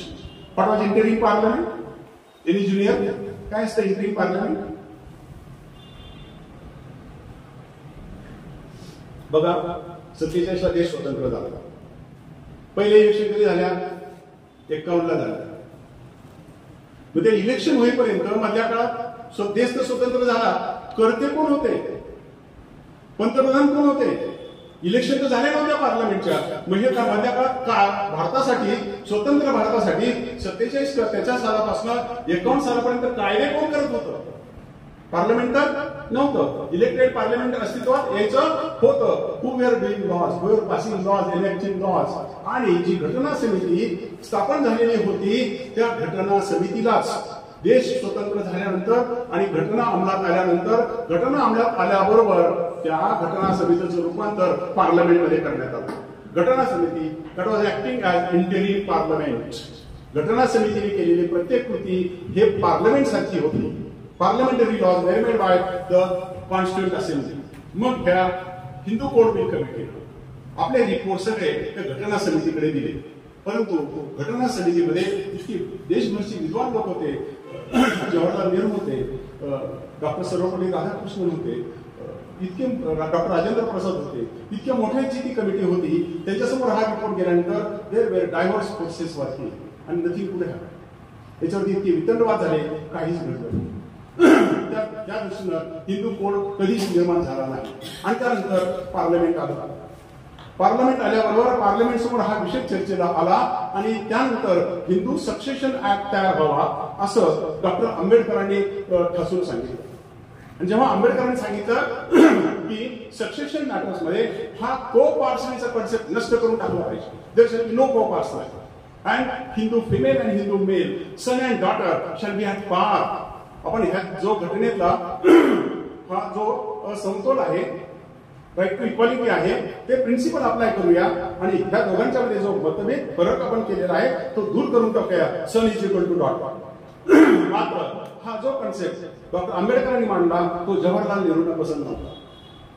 There was controversy between late Jawaharlal Nehru आणि डॉक्टर आंबेडकर. दोघे इतकी मोठी टॉवरिंग पर्सनॅलिटीज. आणि त्यानंतर मात्र जेव्हा पॉलिटिकली आपला निर्णय मान्य होत नाही, आपण त्या मेजॉरिटीचा आपल्या मागे पाडणार नाही असं पाहिल्याबरोबर डॉक्टर आंबेडकरांनी आपला मंत्रिपदाचा राजीनामा दिला. आता लोक मित्रांनो मंत्री होण्यासाठी काय काय करतात? त्या काळामध्ये केवळ एका गोष्टीसाठी एवढ्या मोठ्या माणसाने आपला राजीनामा देऊन टाकला. I don't want this ministry. एवढंच कशाला ते म्हणाले, मिनिस्ट्री पण नको, खासदारकी पण नको. त्यांनी मिनिस्ट्रीचा राजीनामा दिला, आपल्या खासदारकीचा राजीनामा दिला आणि सांगितलं की हे होणार नसेल तर मी चालतो. मग प्रश्न उपस्थित होतो, जर का जवाहरलाल नेहरू आणि इतकी विद्वान लोक याच्यात असतील त्यांनी का बरं हे मान्य नसेल केलं? त्याला काहीतरी कारण असलं पाहिजे. कारण असं होतं की जर का त्या काळामध्ये डॉक्टर आंबेडकर म्हणाले तसं एका फटक्यात आपण को पार्सनली नष्ट करून टाकलं असेल तर काय झालं असतं? किती % भारतामध्ये हिंदू होते तेव्हा? साधारणपणे 80% आसपास तरी हिंदू असावेत अंदाजाने. मग त्यांना असं वाटत होतं अरे आपण याच्याद्वारे हिंदूंच्या धर्मामध्ये, हिंदू प्रिन्सिपल्स मध्ये ढवळाढवळ केली तर राजकारणामध्ये आपल्या अंगावरती येते. आणि इथे राजकीय तडजोड झाली आणि ठरलं की अरे आपण आता एकदम हस्तक्षेप करायला नको, एकदम को पार्सनली नष्ट करायला नको, की आपण टप्प्याटप्प्यानं नष्ट करूया. आणि म्हणून त्यांनी जे टप्पे ठरवले ते हिंदू सक्सेशन ऍक्ट मध्ये घातले. आणि म्हणून हिंदू सक्सेशनचा जर का तुम्ही नीट अभ्यास केला तर तिथे संपूर्ण हिंदू कायदा कुठे पॉइंट आउट करतो तर टर्मिनेशन ऑफ को पार्सनली. को पार्सनली टर्मिनेट करायची असाच ह्या कायद्याचा उद्देश होता. मात्र एका फटक्यात नाही, एका फटक्यात ती टर्मिनेट करायची नव्हती, टप्प्याटप्प्याने करायची होती. कुठे उत्तर सापडतं? असं जे आपण मी आता म्हणालो त्याचं उत्तर कुठे सापडतं तर सेक्शन 4, सेक्शन 6, सेक्शन 8, सेक्शन 19 आणि सेक्शन 30 ऑफ द ऍक्ट. हे जर का तुम्ही एवढे सेक्शन वाचले तर तुमच्या असं लक्षात येईल की जे आंबेडकर साहेबांचं म्हणणं होतं ते नेहरू साहेबांना मान्य नव्हतं. त्यांनी सांगितलं एका फटक्यात नको, let us C by this process. त्या घरामध्ये आता मृत्यू होऊ द्या, एक मृत्यू झाला की को पार्सनरी संपूया. म्हणजे थोडक्यात को पार्सनरीची निर्मिती बर्थ न होते, कशाने होते? Bye birth. आणि त्याची जर का डेथ करायची असेल, को पार्सनरी संपवायची असेल तर let there be one death in the coparcenary. एक डेथ झाल्यावर काय होईल? Section 8 will apply. and what section 8 will result into? Separate property. जर का सेक्शन 8 चं ऍप्लिकेशन झालं रे झालं की Uttam versus Sehwag Singh supreme court of India 2016 supreme court. थोडक्यात हे जे इनबिल्ट मेकॅनिझम निर्माण केलं त्यासाठी काय करावं लागलं तर हिंदू सक्सेशन ऍक्ट 1956 आणि त्यातून पार्लमेंट कडून अशा प्रकारच्या कायद्याची निर्मिती झाली. तो आपला आजचा विषय आहे, the Hindu succession act of 1956. आणि ह्या कायद्याची निर्मिती झाली आणि ह्या कायद्याची निर्मिती झाल्यानंतर हा कायदा 17 जून 1956 सालापासून अंमलात आला. आणि आता आपण त्या पहिल्या प्रश्नाकडे येऊया. कोणता पहिला प्रश्न? Our first question was in respect of whether our ancient law, in text, scriptural law, textual law is applicable for courts and judges today or not.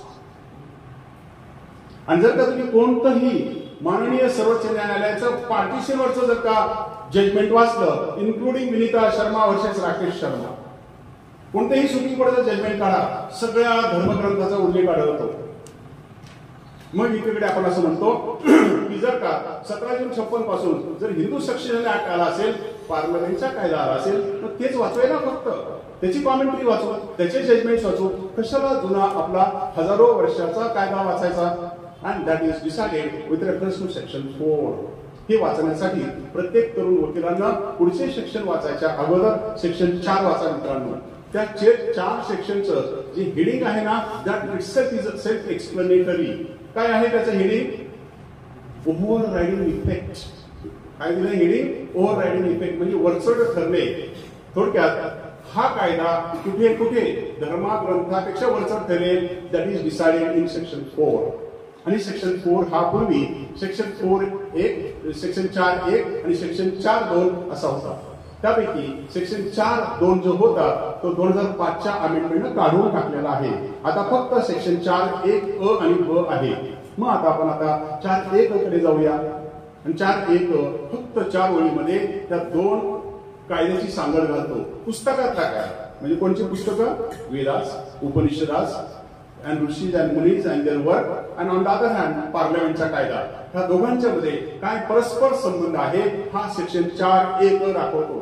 ज्या ज्युनियर वकिलांना आपण ह्या दोघांच्या मधला संबंध समजावून घ्यायचा असेल तर 4(1) वाचा. सेक्शन 4(1) असं सांगतो, any text, any rule, any interpretation of Hindu law or any usage or any custom of that law immediately enforced before commencement of this act shall cease to exist insofar as there is provision made in this act. This is entire law. जुना कायदा का नवीन कायदा, पुस्तकातला कायदा का धर्मग्रंथातला कायदा, याचा संबंध जर का तुम्हाला समजून घ्यायचा असेल त्या 2च ओळी लक्षात ठेवा. Any text, any rule, any interpretation of Hindu law or any custom or any usage of Hindu law shall cease to exist. हा धर्मातला कायदा आता थांबेल, लावायचा नाही, वापरायचा नाही. केव्हा?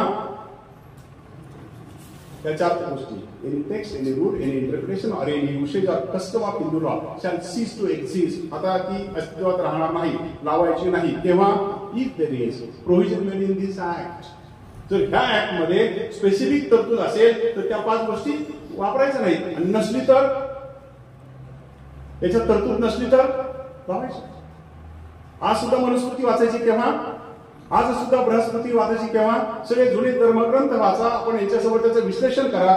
जर का ह्या पुस्तकामध्ये, पार्लमेंटच्या पुस्तकामध्ये, 17 जून 56 पासून आलेल्या पुस्तकामध्ये त्याचा उल्लेख नसेल, सगळं वाचा. आणि इथे स्पेसिफिक उल्लेख असेल तर मग नाही वाचायचं. This is simple consequence stated in section 4(1)(a). मग प्रश्न उपस्थित होतो की त्या दोघांच्या मध्ये ही सांगड घालत असताना असं कोणचा रूल आहे बरं की तो आजही आपण लावतो?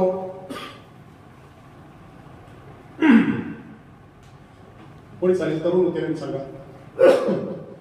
श्रुती, स्मृती, पुराणास, उपनिषदास ह्या सगळ्यातला रूल आजही आपण माननीय न्यायाधीशांसमोर आर्ग्युमेंट करताना वापरत असतो. असा कोणता रूल आहे की जो आज आपण पुराणातनं वाचतो आणि ज्याचा एकही प्रकारचा उल्लेख हिंदू सक्सेशन ऍक्ट मध्ये नाही, पण रोज कोर्टात लागतो, म्हणजे पार्टिशन लॉ. तुम्ही वाचला का हिंदू सक्सेशन ऍक्ट मध्ये मित्रांनो, तरुण वकिलांनो, की कुठे पार्टिशन विषयी काय सांगितलं? पार्टिशन नंतर कोणाचे किती शेअर असतात हिंदू सक्सेशन ऍक्ट मध्ये सांगितलं? नो. त्या कोणत्याही पार्लमेंटच्या पुस्तकामध्ये हिंदूंच्या दरम्यानचं पार्टिशन कसं व्हावं त्याचा काहीही उल्लेख केलेला नाही. कुठं शोधायचं मग? सेक्शन 4 सांगतं. जर इकडे उल्लेख असेल तर काय करायचा? पार्लमेंटच्या कायद्यात उल्लेख असेल तर काय करायचं? फक्त पार्लमेंटचा कायदा वाचायचा, जुने धर्मग्रंथ वाचायचे नाही. आणि जर का पार्लमेंटच्या कायद्यात त्याचा उल्लेख नसेल तर सगळं वाचायचं. आणि म्हणून आजही आपण कोर्टासमोर आर्ग्यू करत असताना, कोर्टासमोर एखादं प्रतिपादन करत असताना किंवा एखादं प्लीडिंग करत असताना आपण ह्या सगळ्या धर्मग्रंथाचा उल्लेख करतो, पुराणातला उल्लेख करतो आणि जुना पार्टिशनचा कायदा अप्लाय होतो आजही. कारण त्यासाठी आताच्या आपल्या 56च्या कायद्यामध्ये काहीही तरतूद केली. This is simple. This you have to understand. हे प्रथम आपण समजून घेतलं पाहिजे. आणि this continue here after what happen then came section 6. मी तुम्हाला म्हटलं ना की एखाद्या तरुण वकिलांना अत्यंत सिनियर वकिलांच्या मालिकेत जर का जाऊन बसायचं असेल, मागच्या टेबलावर नेऊन यांच्या शेजारी खुर्चीत आपण बसायचं असेल आणि कोर्टासमोर जर का यांच्या तोडीचं आर्ग्युमेंट करायचं असेल तर मित्रांनो फक्त 5 सेक्शन लक्षात ठेवा. Learn by heart. कोणते section? Section 4, section 6, section 8, section 19 आणि section 30 along with section 14 of this act. एवढे 5-6 सेक्शन वाचले ना, तुम्हाला सांगतो सगळा कायदा तुमचा मुखोद्गत होत जाईल. काय सेक्शन आहेत आपण थोडक्यात बघू. एक सेक्शन पाहिलं आपण आता पुढचा सेक्शन बघू. Section 6. Before 2005 what was section 6? Old section 6, it said when a male Hindu dies after commencement of this act, when a male Hindu dies after commencement of this act, having at the time of his death his interest in the Mitakshara co-parcellary, then his interest shall devolve on the surviving co-parcellors by survivorship and not as per this act. कायदा केला होता सक्सेशनचा, पण general rule होता सर्वाइवर्सचा. कायदा केल्यानंतर सुद्धा 56चा कायदा केल्यानंतर सुद्धा पार्लमेंट म्हणत होतं आम्ही डायरेक्टली सक्सेशन लावणार नाही, आधी सर्वाइवर्शिपच लावतो, आम्ही जुना कायदाच लावतो. That was the basic rule provided in section 6. However, this law, this entire law, जसं आपण म्हणतो ना समुद्र मंथन करावं आणि अमृत काढावं, तसं ही जी Hindu code bill committee 1941 parliament समोर झालेले सुमारे 10 वर्षाचा सगळा चर्चा आणि याच्यातून निघालं ते समुद्र मंथन म्हणजे हिंदू सक्सेशन ऍक्ट ऑफ 1956. काय त्याच्यात आम्ही काढलं आणि हा जेव्हा कायदा आला तेव्हा सांगितलं की हे सगळं झालं ना तरी सुद्धा सर्वाइवर्शिपच लावा as a general rule. And this act, much efforts of the parliamentarians, this act was made applicable exceptionally, provided that section 6 ची सुरुवात अशी झाली, provided that proviso apply झाला, provided that if such male is survived by any female heir of class 1 or any female heir of class 1 or any male heir claiming through female heir of class 1, then his interest shall devolve as per this act and not by survivorship. This is the magic played by section 6. This was section 6. मी तुम्हाला तरुण वकिलांना सांगतो तो section 6 तर खरं अंमलात नाही आहे, पण तरीही काय होता सेक्शन 6 ते तुम्हाला सांगतो.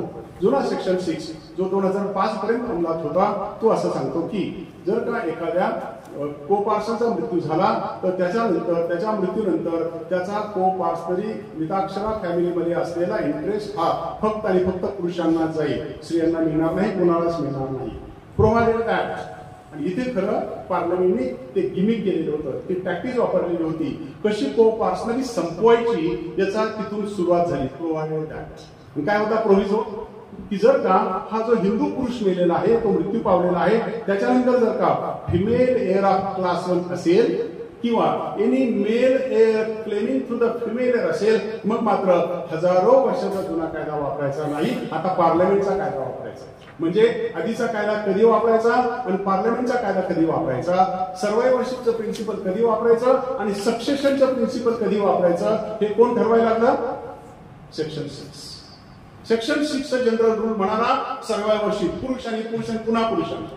पण एक्सेप्शन काय म्हणाला की जर का फिमेल एअर ऑफ क्लास 1 असतील किंवा त्या फिमेल एअरचे कोण वारस असतील म्हणजे डॉटर, मदर, विडो और डॉटर, सन हे जर का हजर असतील मग मात्र 1000 वर्षाचा कायदा वापरायचा नाही, पार्लमेंटचा 56चा कायदा वापरायचा. हे तत्व कशात घातलं? सेक्शन 6. यासाठी एक सोपं उदाहरण देतो आणि त्याची मला आठवण झाली. अध्यक्ष म्हणाले मी परवा दौंडला गेलो होतो, सहज त्यांनी विषय काढला आणि त्याची मला आता आठवण. मी ते दौंडचं एक उदाहरण देत असतो. दौंडला बघा जंक्शन आहे, सगळ्या साऊथ वरून येणाऱ्या सगळ्या रेल्वे ट्रेन्स असतात त्या तिथे येतात आणि तिथून पुढे जातात, अहमदनगर मार्गे दिल्लीला जातात किंवा पुणे मार्गे मुंबईला जातात. तिथं जो लिव्हरमॅन असतो, तो वॉचमन असतो किंवा तो सिग्नल देणारा असतो, तो काय पहिला प्रश्न विचारतो, whether your train is going to Delhi or to Mumbai. जर का तो मुंबई म्हणला तर तो तिकडचा लिव्हर करतो म्हणजे जा या रस्त्याने. तो जर म्हणला मुंबई तर तो म्हणतो जा पुणे मार्गे जा मुंबई. म्हणजे थोडक्यात तो जो लिव्हरमॅन असतो तो हा प्रोव्हिजो काम करतो. पहिला प्रश्न काय विचारायचा, तो जसा विचारतो पुणे मुंबई का दिल्ली, तसं एकच प्रश्न विचारता सेक्शन 6ला, whether there are any female heir of class 1 or not, or whether there is any male heir claiming through female heir of class 1 or not. एकच प्रश्न विचारायचा. संपूर्ण कायद्याचं ऍप्लिकेशन कशावर अवलंबून होतं? कशावर अवलंबून होतं? त्या पुरुषाच्या मृत्यूनंतर, त्या को-पार्टनरच्या मृत्यूनंतर कोणी फिमेल एअर आहे का? फिमेल एअर म्हणजे कोण? मदर, विडो, हिज डॉटर एक, किंवा any male heir claiming through female heir. मग मुलीचा मृत्यू झाला असेल, तिचं मुलगा आहे का, तिची मुलगी आहे का, मग त्याला जर का मुलगा किंवा मुलगी असेल तरी सुद्धा आता काय करायचं? हा कायदा वापरायचा, सर्वायवरशिपचं प्रिन्सिपल लावायचं नाही. म्हणजेच थोडक्यात सक्सेशनचं लॉ आपल्यासाठी कशाची आवश्यकता होती? Class 1 airs. आणि क्लास 1 एअर्सची निर्मिती ती कोणत्या कायद्याने केली तर 1956च्या कायद्याने केली. ही सेक्शन 6ची सुरुवात झाली. पण त्या सेक्शन 6च्या खाली एक्सटेन्शन केले मित्रांनो. जुने सेक्शन 6च्या खाली ते नवीन सेक्शन 6च्या खाली सुद्धा आहे. आणि देन तिथे काय शब्द होता? Such person having his interest in co-partnership property, मिताक्षरात को-पार्टनरशिप. खाली एक्सप्रेशन असं सांगतं what is meaning of the term interest. त्या मयत झालेल्या को-पार्टनरचा इंटरेस्ट कोणत्या दिवशी पाहायचा? It has been stated that immediately before his death, his interest in the mitakshara co-partner shall be immediately before his death. त्याच्या मृत्यूच्या आधी क्षणभर बघा की त्याचा किती हिस्सा होता. आणि म्हणून ते एक्सप्रेशन खाली घातल्यामुळे कायद्यामध्ये काय घडलं तर नोशनल पार्टिशन नावाची गोष्ट आली. तुम्ही जर का संपूर्ण हिंदू सक्सेशन ऍक्ट वाचला, कुठेही पार्लमेंटने नोशनल पार्टिशन असे शब्द वापरलेले नाहीत. तरी सुद्धा आपण रोज तो शब्द वापरतो. तरी आपले न्यायाधीश तो शब्द वापरतात, सर्वोच्च न्यायालयाचे न्यायमूर्ती तो शब्द वापरतात, तुम्ही आणि वकीलही तो शब्द वापरतो. What is notional partition? कुठून आलं ही नोशनल पार्टिशन? ही फ्रेज वकिलांनी आणि न्यायमूर्तींनी आणि न्यायाधीशांनी फाईन केलेली फ्रेज आहे. आणि ते येण्याचं कारण म्हणजे ती कशासाठी आली तर ते एक्सप्लेनेशन. ते एक्सप्लेनेशन असं म्हणतं की his interest at the time of his death shall be taken into consideration. हा झाला सेक्शन 6. सेक्शन 8 काय सांगतो? Section 8 provides for 4 categories of heirs of a male. Hindu male dying intestate. जर का एखादा हिंदू मेल एक्सपायर झाला आणि त्याच्या पश्चात त्यांनी विल केलेलं नसेल, हिंदू मेल डाईंग इंटेस्टेट. इंटेस्टेट म्हणजे काय? नाही ते फक्त मी सिनियर वकिलांना गृहीत धरून जायचो. ज्युनियर वकिलांसाठी व्हॉट इज इंटेस्टेट? इंटेस्टेट म्हणजे काय? जो विल न करता मरतो त्याला इंटेस्टेट असं म्हणायचं. There are 2 categories of succession, testamentary succession and intestate succession. जेव्हा तो विल करतो त्याला म्हणायचं टेस्टामेंटरी सक्सेशन, आणि जेव्हा तो विल करत नाही तेव्हा म्हणायचं इंटेस्टेट सक्सेशन. सो इथे आपण जी चर्चा करत आहोत ही इंटेस्टेट सक्सेशनची. टेस्टामेंटरीची चर्चा आपण कोणत्या कायद्यात करायची? Any junior lawyer?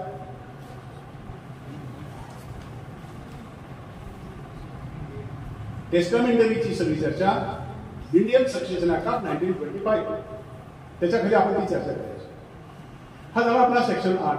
सेक्शन 8 ने काय केलं तर there are 4 categories of heirs claimed. Class 1, class 2, agnates and कॉग्नेट्स.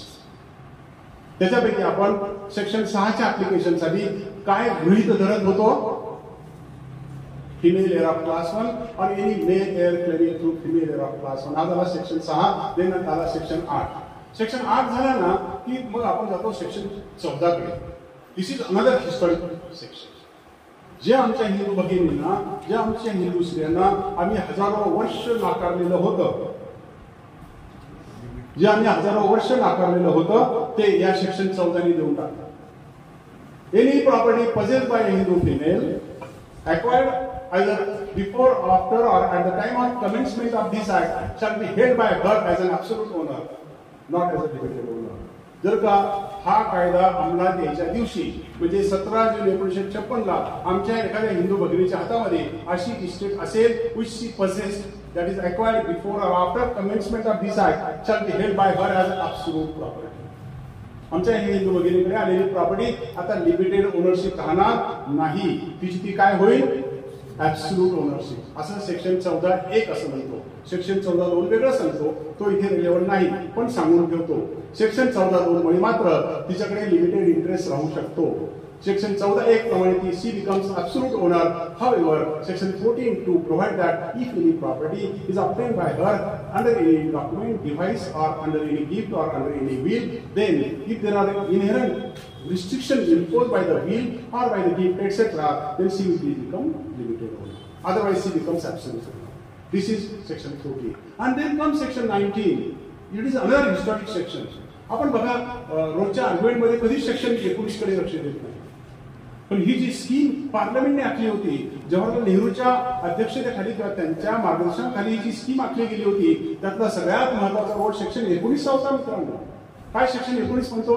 ह्या सगळ्या डिस्कशन मध्ये किंवा तुम्ही जेव्हा न्यायाधीशांच्या समोर आर्ग्युमेंट कराल जरूर सेक्शन 19 वाचून जा. काय सांगतो सेक्शन 19? सेक्शन 19 सांगतो व्हेन अ हिंदू डाईज, एखाद्या हिंदूचा मृत्यू झाला आणि जर का त्याला 2 किंवा अधिक वारस त्याला मागत असतील, ते आमचे हिस्से आहेत असं मागत असतील, ते कसे घेतात? When there are 2 or more heirs claiming after death of a Hindu, how they claim? आणि फार सुंदर त्याच्या खाली 2 क्लॉजेस दिले, ब आणि ब. It is said they take per capita, not per stripes. Stripe म्हणजे ब्रँच. को पार्सनरीचं एक असं वैशिष्ट्य होतं की ते ब्रँचेस सारखे घ्यायचे. 4 भाऊ असतील, एका भावाने जर घेतलं तो स्वतःसाठी घेत नव्हता, आपल्या शाखेसाठी घेत होता, त्याच्या मुलासाठी नातासाठी घेत होता. आता मात्र सेक्शन 19 डिक्लेअर करून टाकलं की आता शाखेय प्रमाणे वाटप करायचं नाही, शाखेय प्रमाणे हिस्से द्यायचे नाही, आता द्यायचे ते पर हेड. जितकी डोकी असतील डोकी मोजा, त्याला डिव्हाइड करा आणि सगळ्यांना देऊन टाका. This is the concept, not per branch. वडील घेतले तर ते मुलासाठी घेणार नाही, स्वतःसाठीच घेतली. That is the consequence stated in section 19(1). They take as per capita, per head, not per stripes. Per stripes was the basis of co-parcenary. Per head is the basis of succession, and therefore succession prevails as per this act. पुढचा clause आहे ना मित्रांनो, तो अत्यंत महत्वाचा आहे, जरूर लक्षात ठेवा. घरी गेली की पुन्हा आणि पुन्हा वाचा. तो म्हणतो in case of such 2 or more shares claiming, they take as tenants in common, not as joint tenants. तरुण लोकांनी हा क्लासचा फार चांगला अध्ययन करावा. जितक्या वेळेला असेल तितकं वेगळं समजेल. 2च ओळी, त्या 2 ओळीनं भारताचा आणि हिंदूंचा कायदा बदलू टाकला. हिंदूचा कायदा बदलण्याचं काम सेक्शन 19 मध्ये ह्या 2 ओळीनं केलं फक्त. They are now after death of a Hindu, they are holding as tenants in common and not as joint tenants. आपण जे मगाशी मी म्हणालो की को पार्सनरी टर्मिनेट करायचं काम असं टप्प्याटप्प्यानं केलं. आपण म्हणतो ना, एकदम मान छाटून टाकलं एका प्रकारचा मृत्यू आणि त्याला स्लो पाहिजे दिलं आणि त्याला हळूहळू मारला. ही को पार्सनरी हळूहळू मारली मित्रांनो. आणि ते हळूहळू मारण्याचं कार्य जे होतं त्यासाठी सेक्शन 19 मधून घेण्यात आली. सेक्शन 19 काय म्हणतो? जर का हिंदूचा मृत्यू झाला, जर का को पार्सनरचा मृत्यू झाला, त्याला क्लास 1 इयर्स असतील, कसे द्यायचे? प्रत्येकाला हिस्से देऊन टाका, मोकळा करा. को पर्सन एंड्स. आई आहे, मुलगी आहे, तिची भगिनी कोण वारस असतील त्या सगळ्यांना हिस्से देऊन टाका. अर्ध्या को पार्सनर्स. त्या भगिनी कधी को पार्सन होणार आहेत का? नाही. बायको को पार्सन होणार आहे का? नाही. आई को पार्सन होणार आहे का? नाही. को पार्सन पुढचा क्लास तर त्यापेक्षा घातक. खरं जे अस्त्र आणि शस्त्र पार्लमेंटच्या हातामध्ये होतं ते होतं दुसरा क्लास सेक्शन 19चा. काय म्हणतो दुसरा class? They take as tenants in common and not as joint tenants. तरुण वकिलांना जे नुकतेच 2-3 वर्षात आले त्यांना टेनंट म्हणजे भाडेकरू वगैरे असं वाटेल. दिस इज नॉट. टेनंट इथे किंवा टेनंटची इथे अर्थ भाडेकरू अर्थाने घ्यायचा नाही. This is the phrase taken from Anglo Saxon jurisprudence from England. इंग्लंडचा जो अँग्लो सेक्शन ज्युरिस्प्रुडन्स आहे त्याच्यातून ही जॉईंट टेनन्सी आणि कॉमन टेनन्सी हा कन्सेप्ट घेतलेला आहे.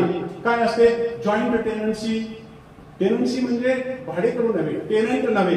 टेनन्सी म्हणजे होल्डिंग, धारण शक्ती किंवा धारण करणे. आणि इथे ती जी प्रॉपर्टी धारण केलेली होती त्यात joint tenancy. What was joint tenancy? Concept of joint tenancy was, as per English jurisprudence, what was followed in our co-personally was, if there are 4 brothers or 4 co-partners, then in case of death of either of them, his property reverted back to others. एखाद्याचा मृत्यू झाला, 4 भावापैकी एका भावाचा मृत्यू झाला तर त्याची estate ह्या 3 भावांना मिळायची. त्याच्या त्या विधवा स्त्रीला किंवा त्याच्या त्या वृद्ध आईला किंवा त्याच्या लहान बाळाला किंवा मुलीला मिळत नव्हती. दिस वॉज जॉईंट टेनन्सी. हे जॉईंट टेनन्सी याच्यापैकी एक वारस नाही पाहिजे, हे रिमेनिंग 3 मालकांना जात होती. दिस वॉज जॉईंट टेनन्सी. आणि हे तर खरं को पार्सनचं सूत्र होतं आणि पार्लमेंटने तेच नष्ट करून को पार्सनली नष्ट करण्यासाठी जी सुरुवात झाली ती ह्या क्लॉजनं झाली. आणि इथून पुढे काय झालं? If after 17 June 1956 if there is a death of Hindu co-partner or from mitaksara co-partner, then what happened? They take as tenancy common. Tenancy common म्हणजे जर का 4 भाऊ असतील आणि जर का एकाचा मृत्यू झाला तर आता त्याची इस्टेट याला जाणार का? नाही. ती कोणाला जाणार? त्याची बायको, त्याची मुलगी, त्याचा मुलगा, जे whatever they are, that is called as tenancy in common. Therefore, in case of tenancy in common, there is no principle of joint tenancy. आता जर हे सगळे वारस झाले, या वारसापैकी कोणाचा मृत्यू झाला तर त्याच्या वारसाला जाईल, राहिलेल्यांना मिळणार नाही. That was the principle made applicable by virtue of section 19A and B. And then comes section 30. Section 30 is another historic section. तो सुद्धा 2005 मध्ये अमेंड झाला, ते आपण आता पुढच्या टप्प्यात बघणार आहोत. मग काय झालं पुढच्या सेक्शन 30 ला? याच्या आधी before this act of 1956, before 17 June 1956, a Hindu co-partner had no power to make will of his share in the co-partner. 56 च्या आधी 17 जून 56 च्या आधी को-पार्सनरी मध्ये असलेल्या आपल्या अँसेस्ट्रल शेअरचं त्याला विल करता येत नव्हतं. For the first time by virtue of 17 June 1956 legislation, he is empowered by the parliament to make his will of his interest with aksara co-partnering share. ती पॉवर त्याला दिली आणि आता ती मुलीला पण दिलेली आहे. आपण ते अमेंडमेंट बघूया. दिस लॉ कंटिन्यू. अशा पद्धतीने हा ऐतिहासिक कायदा आला आणि आमच्या भगिनीला हक्क देऊन टाकले. ऑल सिस्टर्स दिलेले आहेत. चला, जे आमच्या पुराणानं दिलं नव्हतं, ते वेदानं दिलं नव्हतं, ते इंग्रजांनी थोडंफार दिलं होतं 37च्या कायद्याप्रमाणे, आता नेहरूच्या पार्लमेंटने सगळं देऊन टाकलं. दिस वॉज हक्क. आमच्या भगिनीने जो आनंद झालेला होता तो फार काळ टिकला नाही. जेव्हा ही केस कोर्टात गेली तेव्हा त्याला कळालं आहे आपल्याला पुन्हा फसवलंय. 37ला इंग्रजांनी दिलं पण अर्ध फसवलं होतं. आता पुन्हा त्या अर्ध्याचा अर्ध फसवलंय. काय फसवलं होतं?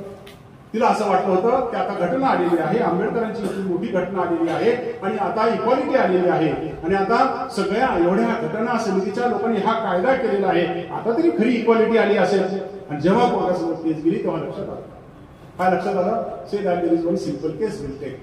That there is a father, there is a daughter and there is a son.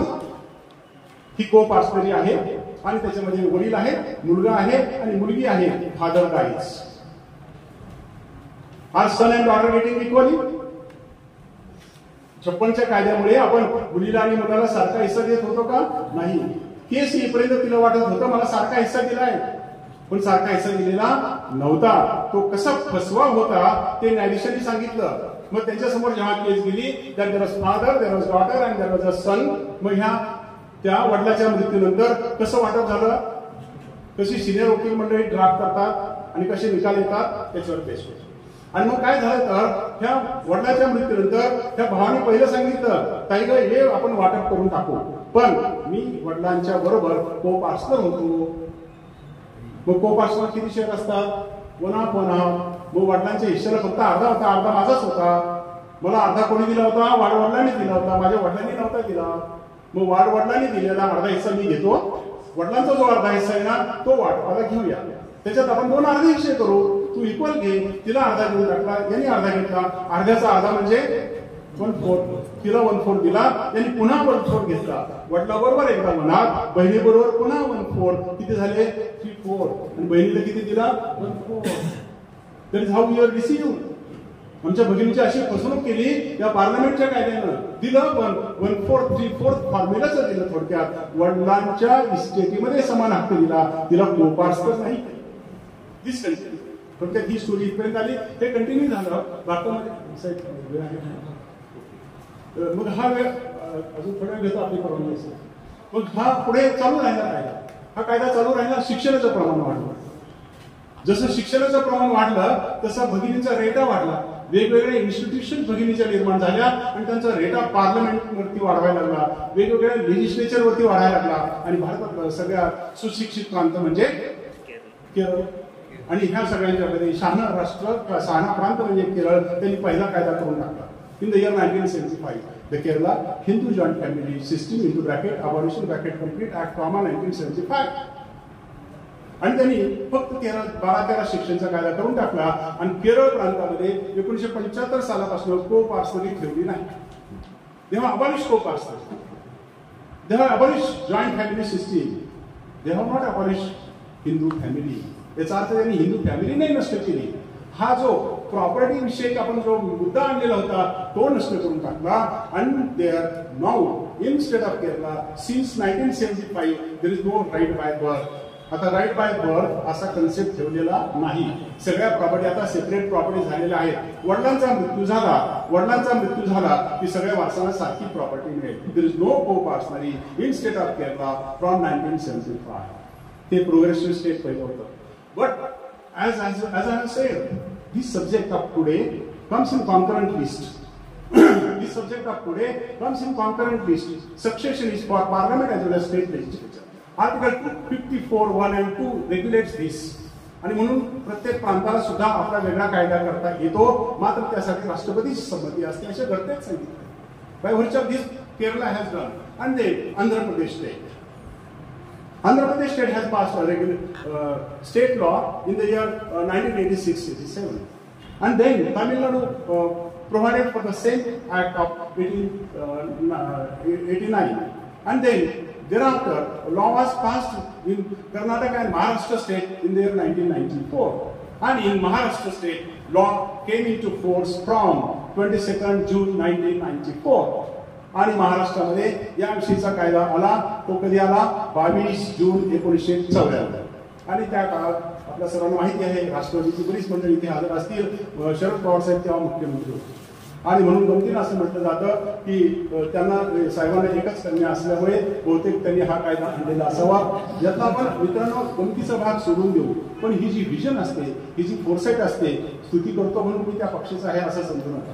तरी सुद्धा त्या माणसाच्याकडे, करत्या माणसाच्याकडे जी फोरसाईट असावी लागते ती त्यांच्याकडे नक्की होती. आणि त्यांनी महाराष्ट्रामध्ये प्रथमच 22 जून 1994 सालापासून या कायद्याची निर्मिती केली आणि सांगितलं की that daughter is equal to son. But which daughter? त्या कायदा करण्याच्या उत्साहामध्ये, चांगली दुरुस्ती करायच्या उत्साहामध्ये एक छोटी चूक राहून गेली. किंवा आम्हाला द्यायचं होतं, पण मी जसं म्हटलं तसं मोकळ्या मनाने द्यायचं नव्हतं, थोडंसं राखून द्यायचं होतं. आधी आम्ही काय केलं? 37ला लाईफ इंटरेस्ट, 56ला काय केलं? 1/4 फॉर्म्युला दिला. आता काय केलं? त्यांना भगिनीला आणि तिला को-पार्सनर करून टाकला. She now is treated as a coparcener. Which daughter? And it is said there, those daughters who were unmarried on 22nd June 1994, they are made co-partners. And married before. म्हणजे एकीकडे बहीण आणि भावाच्या मध्ये असलेला मतभेद किंवा इनइक्वॅलिटी दूर करायच्या त्या नादामध्ये का त्या उत्साहापोटी आपण काय केलं तर भगिनीमध्ये डिस्क्रिमिनेशन करू. Discrimination between son and daughter was done away with, but the discrimination between daughter and daughter was introduced. What discrimination? 22 जूनच्या आधी लग्न झालं असेल तर मुलगीच, म्हणजे तिला मुलगी समजा. आणि 22 जून नंतर लग्न झालं असेल तर तिला मुलगा समजा. म्हणजे आम्ही ह्या दोन भगिनींच्या मध्ये आम्ही मतभेद निर्माण केले. Was the consequence of 1994 legislation in state of Maharashtra. एक छोटं उदाहरण देतो ज्युनियर वकिलांचं.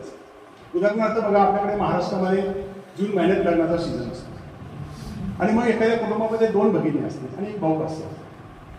मग जर त्या 2 भगिनी असतील, एकीचं लग्न 20 जूनला झालं, दुसरीचं लग्न 24 जूनला झालं. प्रत्यक्षात काही कारण घडलं काहीच नाही. तेच मंगल कार्यालय, तेच पाहुणे, तेच स्वागत उत्सुक, अख्खं गाव त्या स्वागताला आलेलं होतं. सगळ्या मंडळाची नावं घातली होती, सगळ्या भाऊबंदाची नावं घातली होती. परंतु एकीचं लग्न 20ला झालं, दुसरीचं 24ला झालं. कायद्यात काय फरक पडला? पहिली भगिनी, वडिलाच्या नंतर पहिल्या भगिनीला कोणत्या फॉर्म्युलानं प्रॉपर्टी मिळाली? 1/4 आणि त्या दुसऱ्या भगिनीला son is equal to daughter. म्हणजे थोडक्यात ह्या कायद्यामध्ये त्या उत्सवामध्ये ही गोष्ट राहून गेली. As this was time was passing, now there was pressure increasing, and now there was the Law Commission of India taken initiative in this behalf. आता ही गोष्ट इतके वर्ष गेली, हजारो वर्ष गेली, घटना आली, कायदे झाले, तरी आम्ही भगिनींच्या वरचा अन्याय चालूच ठेवलेला होता. हे झाल्यानंतर लॉ कमिशन ऑफ इंडियाने पुण्याच्या ILS लॉ कॉलेजमध्ये एक मीटिंग बोलवली. त्या लॉ कमिशन ऑफ इंडिया आणि गोव्याच्या एका NGOनं पुण्यामध्ये अशी एक मीटिंग लावली आणि त्या मीटिंगमध्ये या कायद्याचं सखोल विश्लेषण आणि चर्चा झाली. त्याचा परिपाक म्हणजे लॉ कमिशन ऑफ इंडियाने आपला 174वा रिपोर्ट पार्लमेंटला सादर केला. 174th report of Law Commission of India submitted along with the bill for the proposed law. कसा कायदा असावा आणि हे कसं अन्यायकारक आहे, हे 1/4 फॉर्म्युला कसा अन्यायकारक आहे. या state amendment are good but how they are not providing for complete justice. Everything was brought to the notice of the parliament of India by the law commission of India by its 174th report. आणि हा report आल्याबरोबर पार्लमेंटमध्ये साधक बाधक चर्चा झाली आणि हे bill जे सबमिट झालं ते राज्यसभेमध्ये 20 डिसेंबर 2004ला प्रथम सबमिट झालं. 20 डिसेंबर 2004ला हे बिल सबमिट झालं आणि तो कायदा पारित झाला आणि त्याची कमेंट्समेंट डेट ठरली 9/9/2005. अशा प्रकारचा कायदा आता पुन्हा आला की ज्याद्वारे सेक्शन 6 अमेंड करण्यात आलं. Other sections amended, but basically section 6 has been amended. Very historic section has been amended. And this section 6, whereby it is said on and from the commencement of the Hindu succession into bracket amendment bracket complete act 2005, a daughter born to a co-partner in Mudakshara co-partner, she shall be deemed to be a co-partner by birth. B, she shall have all the rights of that of son, and she shall have all the liabilities that of son. 3 ओळीत सगळा कायदा बदलून टाकला. हजारो वर्षाचा कायदा एका फटक्यात पार्लमेंटनं बदलून टाकला आणि सांगितलं की आता या कायद्यानं on and from the commencement of this act काय केलं, आमच्या भगिनीला आम्ही काय केलं, को-पार्सनर केलं. By birth coparcener made not from today, by birth.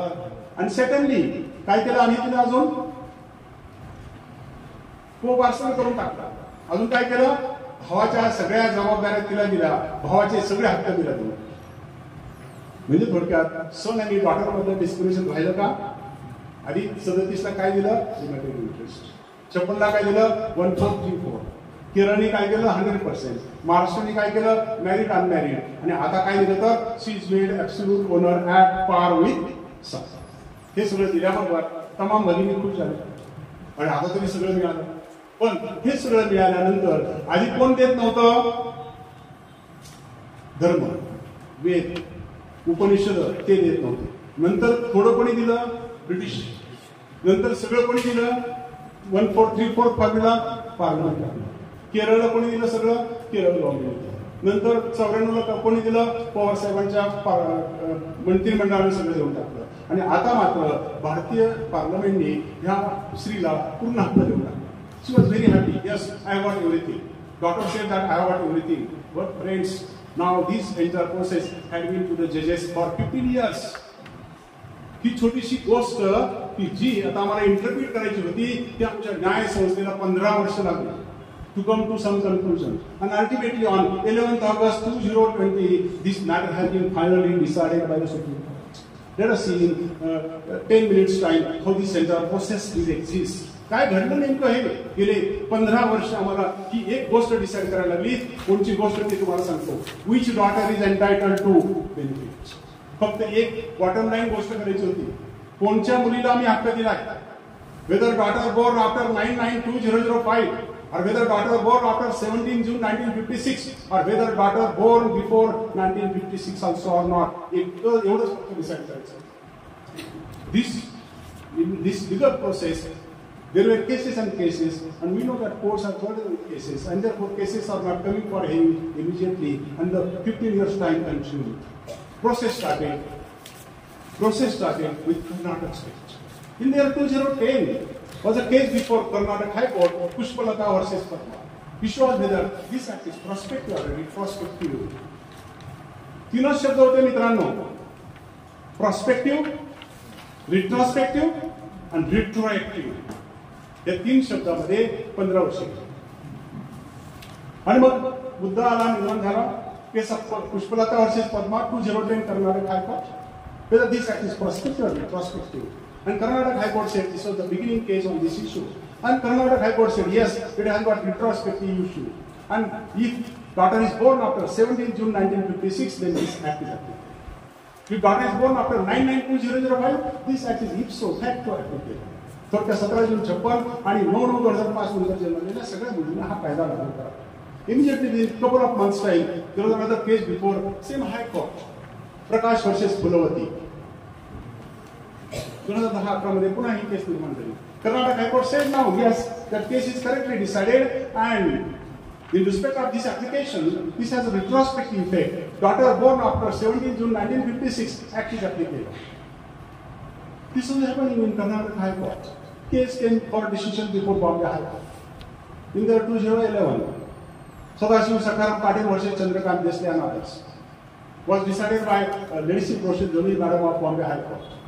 Issue was whether this act is prospective or retrospective, whether this act is applicable to daughters born after 992-2005 or whether daughters born before 992-2005, and Bombay High Court reached a conclusion. This act is prospective only. हा कायदा फक्त आणि फक्त 9/9/2005 नंतर जन्मलेल्या मुलीला लागेल असं बॉम्बे हायकोर्टाने डिक्लेअर केलं. Within 1 year's time, there was another case before Bombay High Court. Within 1 year's time, there was another case before Bombay High Court, and the case was coming before Bombay High Court. That was Vaishali Ganorkar versus Satish Ganorkar. In this case of Vaishali Ganorkar versus Satish Ganorkar, issue was very simple: whether this act is prospective or retrospective. नंतरच्यामध्ये काय दिसत. And in this case, surprisingly, Bombay High Court said that this act is prospective only, and daughters born before 992-2005, they shall not be benefited by this act. Appeal this case, there has been appeal to the Supreme Court of India. या केसच्या विरुद्ध 2012 साली supreme कोर्टात appeal झालेलं होतं. And in the Supreme Court, one sentence judgment was passed. Dismissed, full stop. Law point is kept open. 2012. This law point is decided in the year 2020. तो जो law point open राहिला होता तो 2020 मध्ये decided. Only one sentence judgment was passed. मित्रांनो, मी तर तुमच्यासारखाच खाली वकिली करणारा माणूस आहे. जिल्ह्यासाठी जास्तीत जास्त. But my son is in Supreme Court. He is advocate on record in Supreme Court. आता आपले सुनील गवळे वकील साहेब आणि सातारामध्ये त्यांचे मित्र आहेत, ते सुप्रीम कोर्टात वकील करतो. मी त्यांना सहज फोन केला आणि म्हणलं, बाबा मला याचा काही अर्थ लागत नाहीये, हे काय आहे? कारण म्हणलं मी एक बॉम्बे हायकोर्टचा डिसिजन वाचलाय की मुंबई हायकोर्टाच्या एका न्यायमूर्तीने एक जजमेंट दिलेलं होतं, त्याच्यामध्ये काही कारणं दिली नव्हती. Again that there has been a petition to the supreme court of India. आणि सुप्रीम कोर्टाने त्या न्यायमूर्तींच्या विषयी त्याच्यात बऱ्याच टीका केलेली होती. त्यांना खरमरीत शब्दात सुरवलं होतं, नो एव्हरी जज shall give reasons for his judgement.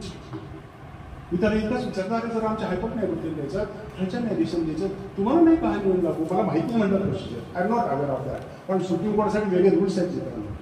Supreme कोर्टाचा प्रोसिजर कसं कंडक्ट व्हावं यासाठी एक वेगळा कायदाच आहे. मग मी तो कायदा माहिती नसल्यामुळे माझ्या अज्ञानापोटी मुलाला विचारलं की बापरे काय तरतूद आहे. कोण yes, supreme court need not give any reasons.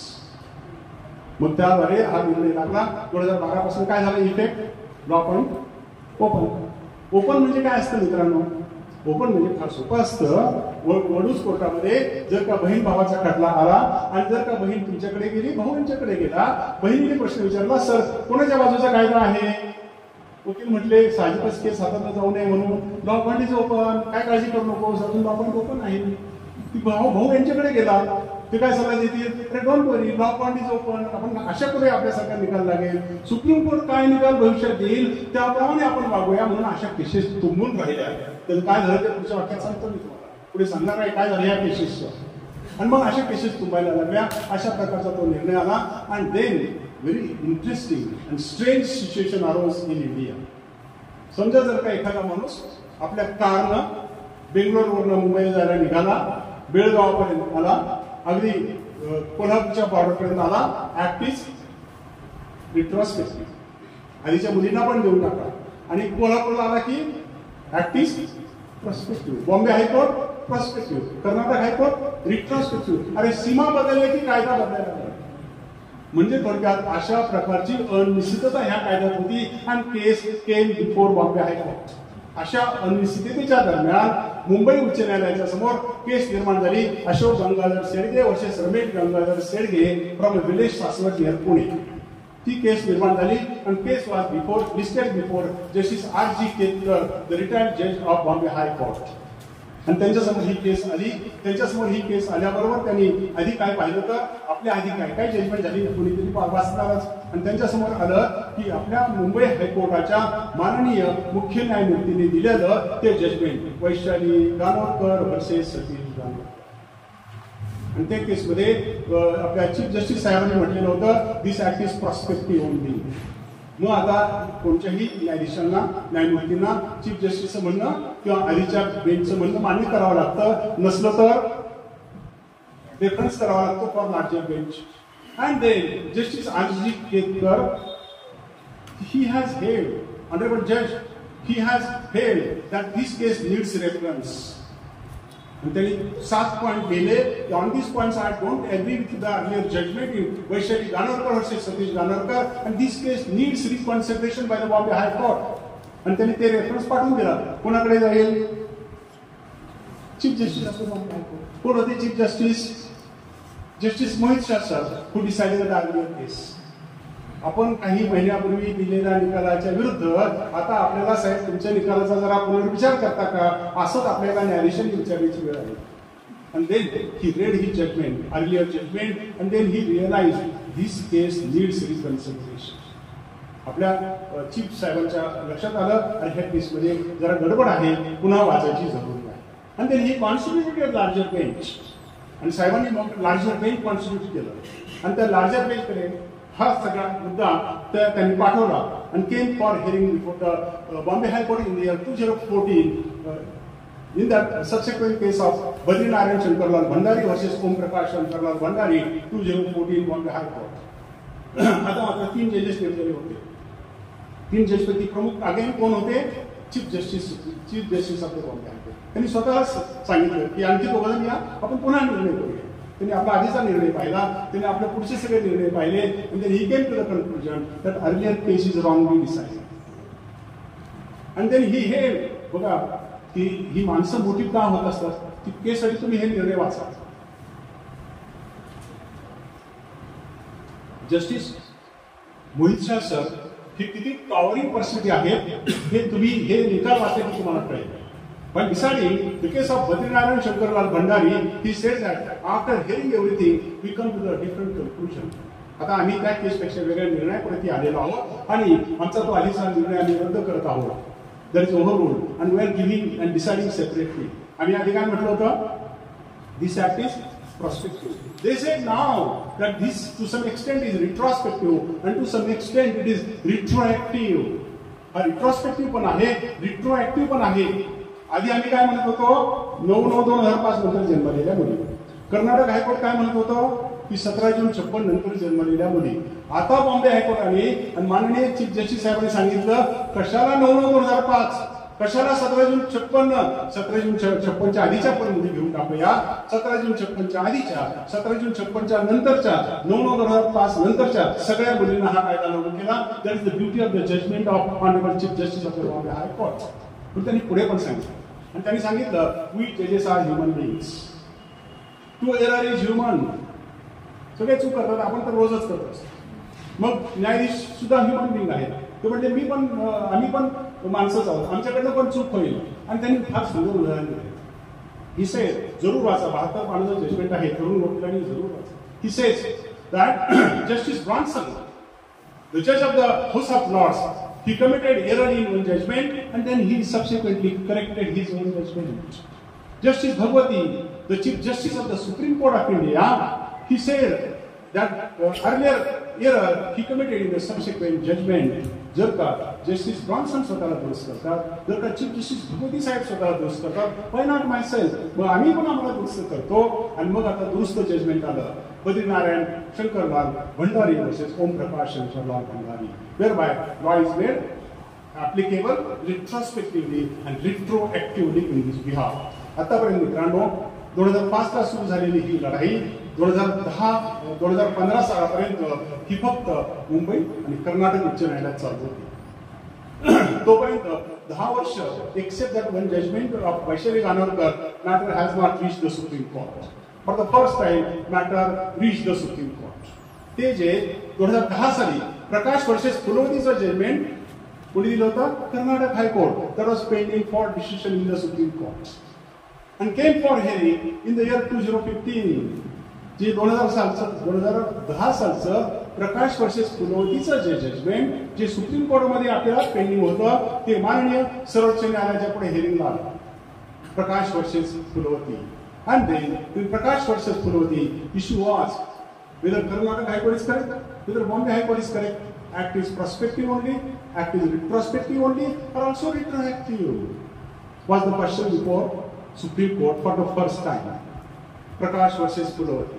And Supreme Court held in one sentence. Judgment मोठा आहे, तरुण वकिलांनी एक वाक्य लक्षात ठेवायचं. Living daughters of living fathers having the property at that time are entitled to claim. सगळ्या मोठ्या जजमेंटचा परिपाक त्यांच्याच भाषेत त्या एक वाक्यात निघाला की 9/9/2005 ला या कायद्याचा बेनिफिट मिळवण्यासाठी काय आवश्यक आहे?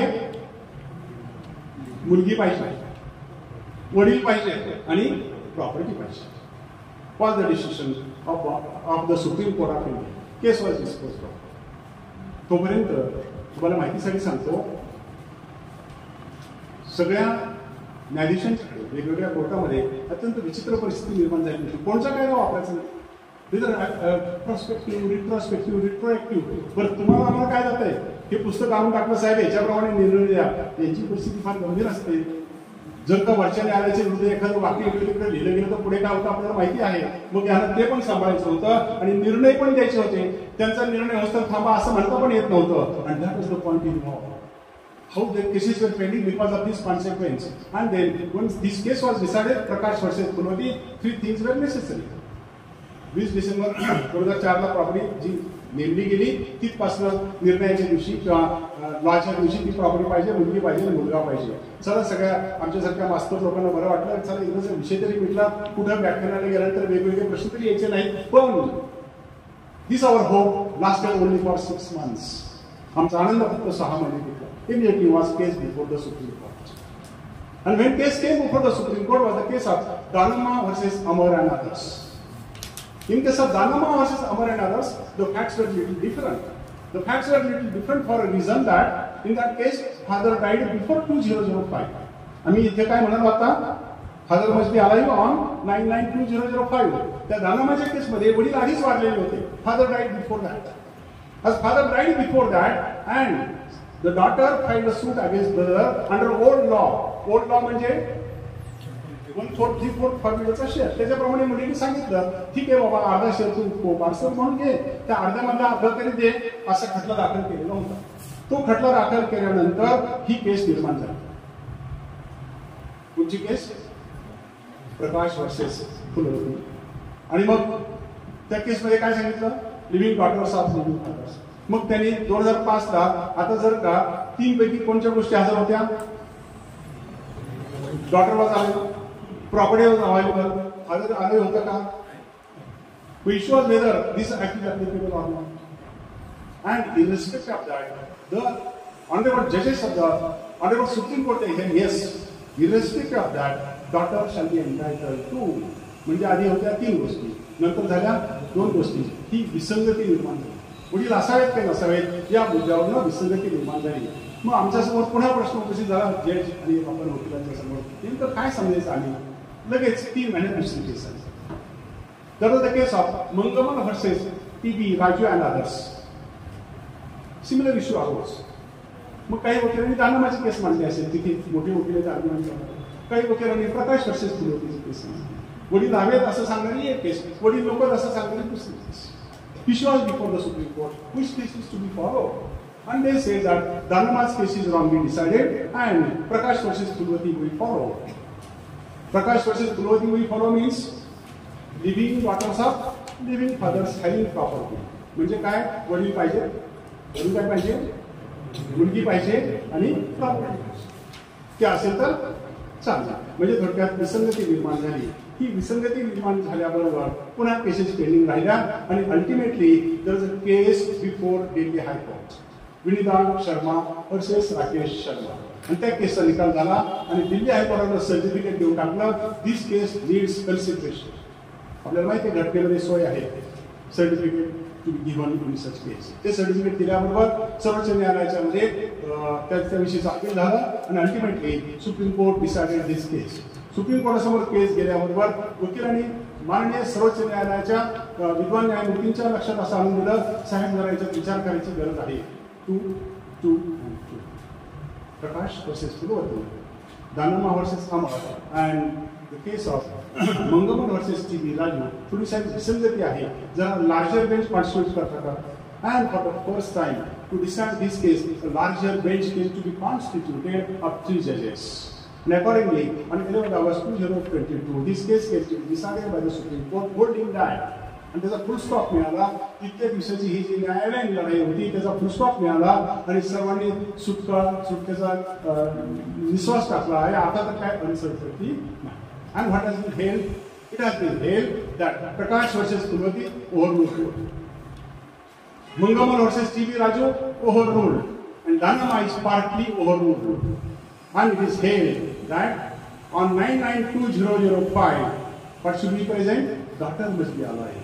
या कायद्याचा बेनिफिट घेण्यासाठी 9/9/2005 ला मुलगी असली पाहिजे, अजून प्रॉपर्टी असली पाहिजे, वडील नसले तरी चालते. Father may not be alive. Was the consequence stated by the Honorable Supreme Court. And that became law of the land. मग जर का आपण माननीय न्यायाधीशांच्या समोर तुम्हाला आर्ग्यू करायचं असेल, तुमचं प्लीडिंग लिहायचं असेल तर काय बरं ज्युनियर वकिलांनी लक्षात ठेवलं पाहिजे? दिस केस ऑफ विनीता शर्मा वर्सेस राकेश शर्मा. मग तुम्हाला हे सगळं समजलं, वडील जिवंत आहेत का नाही, मुलगी जिवंत आहे की नाही. पण ते मी सारखं पहिल्या गोष्ट सांगत होतो, प्रॉपर्टी अवेलेबल आहे की नाही. म्हणजे काय? What is this concept? Property available आहे की नाही? And that was another thing which is highlighted in the judgment of the Supreme Court. अत्यंत महत्वाची गोष्ट आहे, कारण या कायद्याला एक ऑपरेटिव्ह डेट ठेवली होती 20 डिसेंबर 2004. का बरं ही डेट ठेवली होती? कारण त्या दिवशी हे बिल राज्यसभेमध्ये मांडलेलं होतं आणि मग बिल मांडल्यानंतर आपल्याला माहिती आहे बहिणीचे कसे रिलीज करून घेतले जातात, आजही करून घेतले जातात. मग या कायद्याचा गैरवापर होऊ नये म्हणून सांगितलं की त्यानंतरचं झालेलं कोणतेही हस्तांतरण चालणार नाही, त्याच्या आधी जर झालं असेल तर चालेल. मग या केसमध्ये त्यांनी सांगितलं की any property alienated dispose of or when there is a partition has taken place before 20 December 2004 त्याच्या आधीच्या ह्या गोष्टी असतील, they are saved and they are protected. Partition means what is stated in explanation below subclause 5 of this section. कशाला म्हणायचं partition? Partition म्हणजे काय? तर नेहमी आपण पार्टिशनच्या 100 गोष्टी आपल्याला माहिती आहे, पण या कायद्यात पार्टिशनची व्याख्या करण्यात आली आणि सेक्शन 6(1), सेक्शन 6(2), 3, 4 and 5 याच्या खाली explanation. Partition means partition by registered deed or partition by decree of the court. म्हणजे थोडक्यात डिक्री ऑफ द कोर्टचं पार्टिशन आणि आपसात झालेलं registered partition as per the Indian registration act of 1908 that is only considered. All other partitions are not to be considered. आधीचे झालेले transfers आणि ह्या गोष्टी लक्षात घ्यायच्या नाहीत was the question. And therefore in this particular judgement issue was whether partition means what. पार्टिशनचं पण एकदा सांगा असं वकिलांनी आर्ग्युमेंट केलेलं असावं बहुतेक. आणि कोर्टाने सांगितलं की partition as per this explanation below section 5 amounts to registered partition and also by decree of the court, but a rider has been put by the Supreme Court. It is generally said that court and Supreme Court ever makes the law. 141 आणि 142 article जरी घटनेत असले तरी सुद्धा supreme court माननीय सर्वोच्च न्यायालय स्वतः असं म्हणतं that is not our job. To legislate is not our job. We never make the law. We declare the law. Supreme Court हे कायदा डिक्लेअर करतं, कायदा तयार करत नाही. It is not our job. And therefore, in this case, Honorable Supreme Court said that irrespective of that, partition means something more beyond the letters of law. ज्या कायद्यात नाही त्याच्या पलीकडे सुप्रीम कोर्ट गेलेला आहे आणि त्यांनी एक्सप्लेन केलंय that this section and partition includes oral partition also. खरं कायद्यात आहे का? नाही. आणि जर का तुम्हाला उद्या न्यायाधीश महोदयांच्या समोर आर्ग्युमेंट करायचं असेल आणि तुमची स्टोरी अशी असेल, sir there was oral partition, sir there was partition under section 85 of Maharashtra land revenue code. आपले रेव्हेन्यूची वकिली करणाऱ्या वकिलांना माहिती आहे, तरुण वकिलांच्यासाठी सांगतो, हे जसं रजिस्टर्ड पार्टिशन असतं, जसं डिक्री ऑफ द कोर्टाचं पार्टिशन असतं, अजून पार्टिशन असतात. काय पार्टिशन असतं? नेहमी महाराष्ट्र लँड रेव्हेन्यू कोडचं सेक्शन 85 असतं. त्याच्या खाली रेव्हेन्यूचे वकील काय करतो आपण? पूर्वी प्रांताला अधिकार असायचा, आता तहसीलदार असतो. आपण तिकडे जातो, तक्ता तयार करतो, स्टेटमेंट देतो, ऍफिडेव्हिट देतो आणि वाटप करून घेतो. त्याप्रमाणे नोंदी पण होतात. अशा महाराष्ट्रामध्ये हजारो काय लाखो नोंदी झालेल्या होत्या. आणि मग रेव्हेन्यूची प्रॅक्टिस करणाऱ्या वकिलांना एक संदेह निर्माण झाला, हे सगळं रद्द होणार का काय? आणि झालं असतं जर का असं म्हटलं असतं तर ह्या सगळ्या तमाम महाराष्ट्रामध्ये झालेल्या अशा 85 खालची वाटप 40 झाली असती. कारण ह्या कायद्यातच सांगितले कोणचं वाटप? 2 वाटप फक्त, ते नाही धरायचं. आणि हे supreme court explain even oral partition will do. हे 85चं तर व्हॅलिड आहेच आहे, पण ओरल पार्टिशन सुद्धा व्हॅलिड होईल if there is a rider, if first there is evidence in the form of entries in the public record. सरकारी ज्या पब्लिक रेकॉर्ड आहे तिथं तशाच्या पार्टिशनच्या नोंदी झाल्या पाहिजेत. आणि त्यासाठी फॉर लॉंग स्टँडिंग कुठेतरी मध्ये एक एंट्री झाली आणि परत ती एंट्री नष्ट झाली असं नको. Continuous long standing entries, then even oral partition will do. Heavy burden will be shifted on the shoulders of the person who says that there was oral partition. That is how the theory of oral partition is also brought into the paraphernalia of this particular section 6. Friends, you ask my question. जर का कायदा करताना इतके विद्वान लोक बसले, आज आपण इथे चर्चा करत आहोत तर तुम्हाला माहिती आहे आपण 200 किंवा 100च कोर्ट असतो, बरोबर आहे. पण भारतामध्ये 22 लाख वकील आहेत, इतकी कोर्ट आहेत. महाराष्ट्रात 2 लाख वकील आहेत. मग ह्या सगळ्यांना हे नसेल का बरं सुचलं? का बरं हा गोंधळ झाला असेल सगळा? कुठे बिघडलं सगळं? ह्या सगळ्यामध्ये जो गोंधळ झाला हा कशामुळे झाला असावा? आणि तुम्हाला सांगतो, जर का आपण माननीय मुख्य न्यायाधीश बॉम्बे हायकोर्ट जस्टिस मोहित शाह सरांचं बद्रीनारायण शंकरलाल भंडारी वर्सेस ओमप्रकाश शंकरलाल भंडारीचं जजमेंट वाचलं ना, मग तुम्हाला कळेल कुठे गोंधळ झाला होता. तो फक्त आणि फक्त 2 शब्दामुळे हा गोंधळ झाला होता. On and from. 2 शब्दाचा अर्थ लावण्यासाठी इतका वेळ लागला असं स्वतः मुख्य न्यायाधीश म्हणतात, मी म्हणत नाही. आणि मित्रांनो, कधीही आपण कोणतेही वाक्य बोलताना किंवा बघताना न्यायालयात कधीही टीका करायची नसते. आणि तुमच्यापेक्षा तर I am most obedient servant of this system. पण तरीही आपल्याला जे न्यायालयाच्या जी हद्द आहे त्याच्या पलीकडे न जाता जेवढं सांगता येईल तेवढं सांगायचं असतं. Honest, there is no criticism, this is assessment. And ते स्वतःच न्यायाधीश म्हणतात ऑन अँड फ्रॉम शब्दाचा अर्थ लावताना आम्ही कमी पडतो. ते असं म्हणतात की there was no question of interpretation of law. आम्ही कायद्याचा अर्थ लावताना कमी नाही पडलो, आम्ही ग्रामरचा अर्थ लावताना कमी. That is how the word on and from is to be interpreted. काय on and from म्हणजे काय? काय हे on and from? The word on and from means की सुरुवात बघा परत त्या सेक्शनची. On and from the commencement of the Hindu succession into bracket amendment bracket complete act 2005. मग आता जर का तो कायदा आला, त्या कायद्याच्या ऑन अँड फ्रॉम पासून पार्लमेंट जेव्हा कायदे मंडळ जेव्हा 2 शब्द वापरतं ते समानार्थी असतील का? एकाच अर्थाचे शब्द पार्लमेंट कशाला वापरेल? ऑन म्हणजे आज आणि फ्रॉम म्हणजे आज. जर का ऑन अँड फ्रॉम दोन्ही शब्द एकाच अर्थाचे असतील तर पार्लमेंटने हा कशाला कष्ट केला असतील, कशाला घोटाळा केला असता? याचा अर्थ ऑन शब्द वेगळा आहे, फ्रॉम शब्द वेगळा आहे. ऑनचा शब्द वेगळा काढायचा, अर्थ वेगळा काढायचा आणि फ्रॉमचा अर्थ वेगळा काढायचा. आणि ही जी अमेंडमेंट आहे मित्रांनो, त्या अमेंडमेंटचं वैशिष्ट्यच होतं, जर का तुम्ही या बाबतीतलं इंटरप्रिटेशन ऑफ स्टॅट्यूटचं पुस्तक वाचलं, मॅक्सवेल नावाच्या ऑथरचं पुस्तक आहे, जस्टिस जी.पी. सिंगचं पुस्तक आहे, त्यात फार सुंदर सांगितलंय. त्यांनी सांगितलं की जेव्हा जेव्हा इंटरप्रिटेशन ऑफ स्टॅट्यूटचा भाग येतो तेव्हा प्रथम पहा कशा प्रकारची अमेंडमेंट आहे. कशी असते अमेंडमेंट? नेहमी एक ओळ काढली, दुसरी ओळ घातली, आकडा काढला, दुसरा आकडा घातला, अनेक क्वेश्चन घातलं, सिंग्युलर घातलं, तर थोड्याशा अशा दुरुस्त्या असतात. सेक्शन तोच असतो. सेक्शन 6चं तसं झालेलं नाही. जुना सेक्शन 6 सगळा काढला, नवीन सेक्शन 6 ड्राफ्ट केला आणि त्याच्याऐवजी नवीन सेक्शन 6 घातला. Such kind of amendment is called as substituted amendment. त्याला म्हणतात सबस्टिट्यूटेड अमेंडमेंट. मग जेव्हा सबस्टिट्यूटेड अमेंडमेंट असते त्याचं इंटरप्रिटेशन वेगळं आणि किरकोळ दुरुस्ती असते त्याचं इंटरप्रिटेशन वेगळं. किरकोळ दुरुस्ती ह्या तारखेपासून असते. जेव्हा जेव्हा सबस्टिट्यूटेड अमेंडमेंट असते ती फ्रॉम द व्हेरी बिगिनिंग. म्हणजे हा कायदा जरीही आम्ही त्या दृष्टीनं 9/9/2005 तिथे घातला असला तरी तो कधीपासून आहे असं समजायचा? From 17 June 1956. ह्या गोष्टीमुळे गोंधळ झाला. Are you getting correctly? Junior वकिलांना समजतं? I am little fast. अजून अर्धाच घेणार, फार फास्ट नाही ना?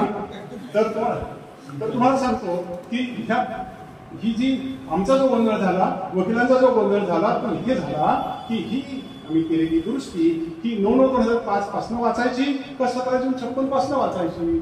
जेव्हा जेव्हा सबस्टिट्यूटेड अमेंडमेंट असते that relates back to original act 17 June 1956. हा गोंधळ आमचा. This is the concept. असं त्याचा अर्थ निर्माण झाला आणि त्याचा शेवट शेवटी या केसमध्ये झाला. काय झालं पुढे ते तुम्हाला सांगतो. अशी केस झाल्यानंतर तमाम भगिनी वर्ग खुश झाला की चला आता सुप्रीम कोर्टाच्या या निकाल पत्राप्रमाणे काय घडलं?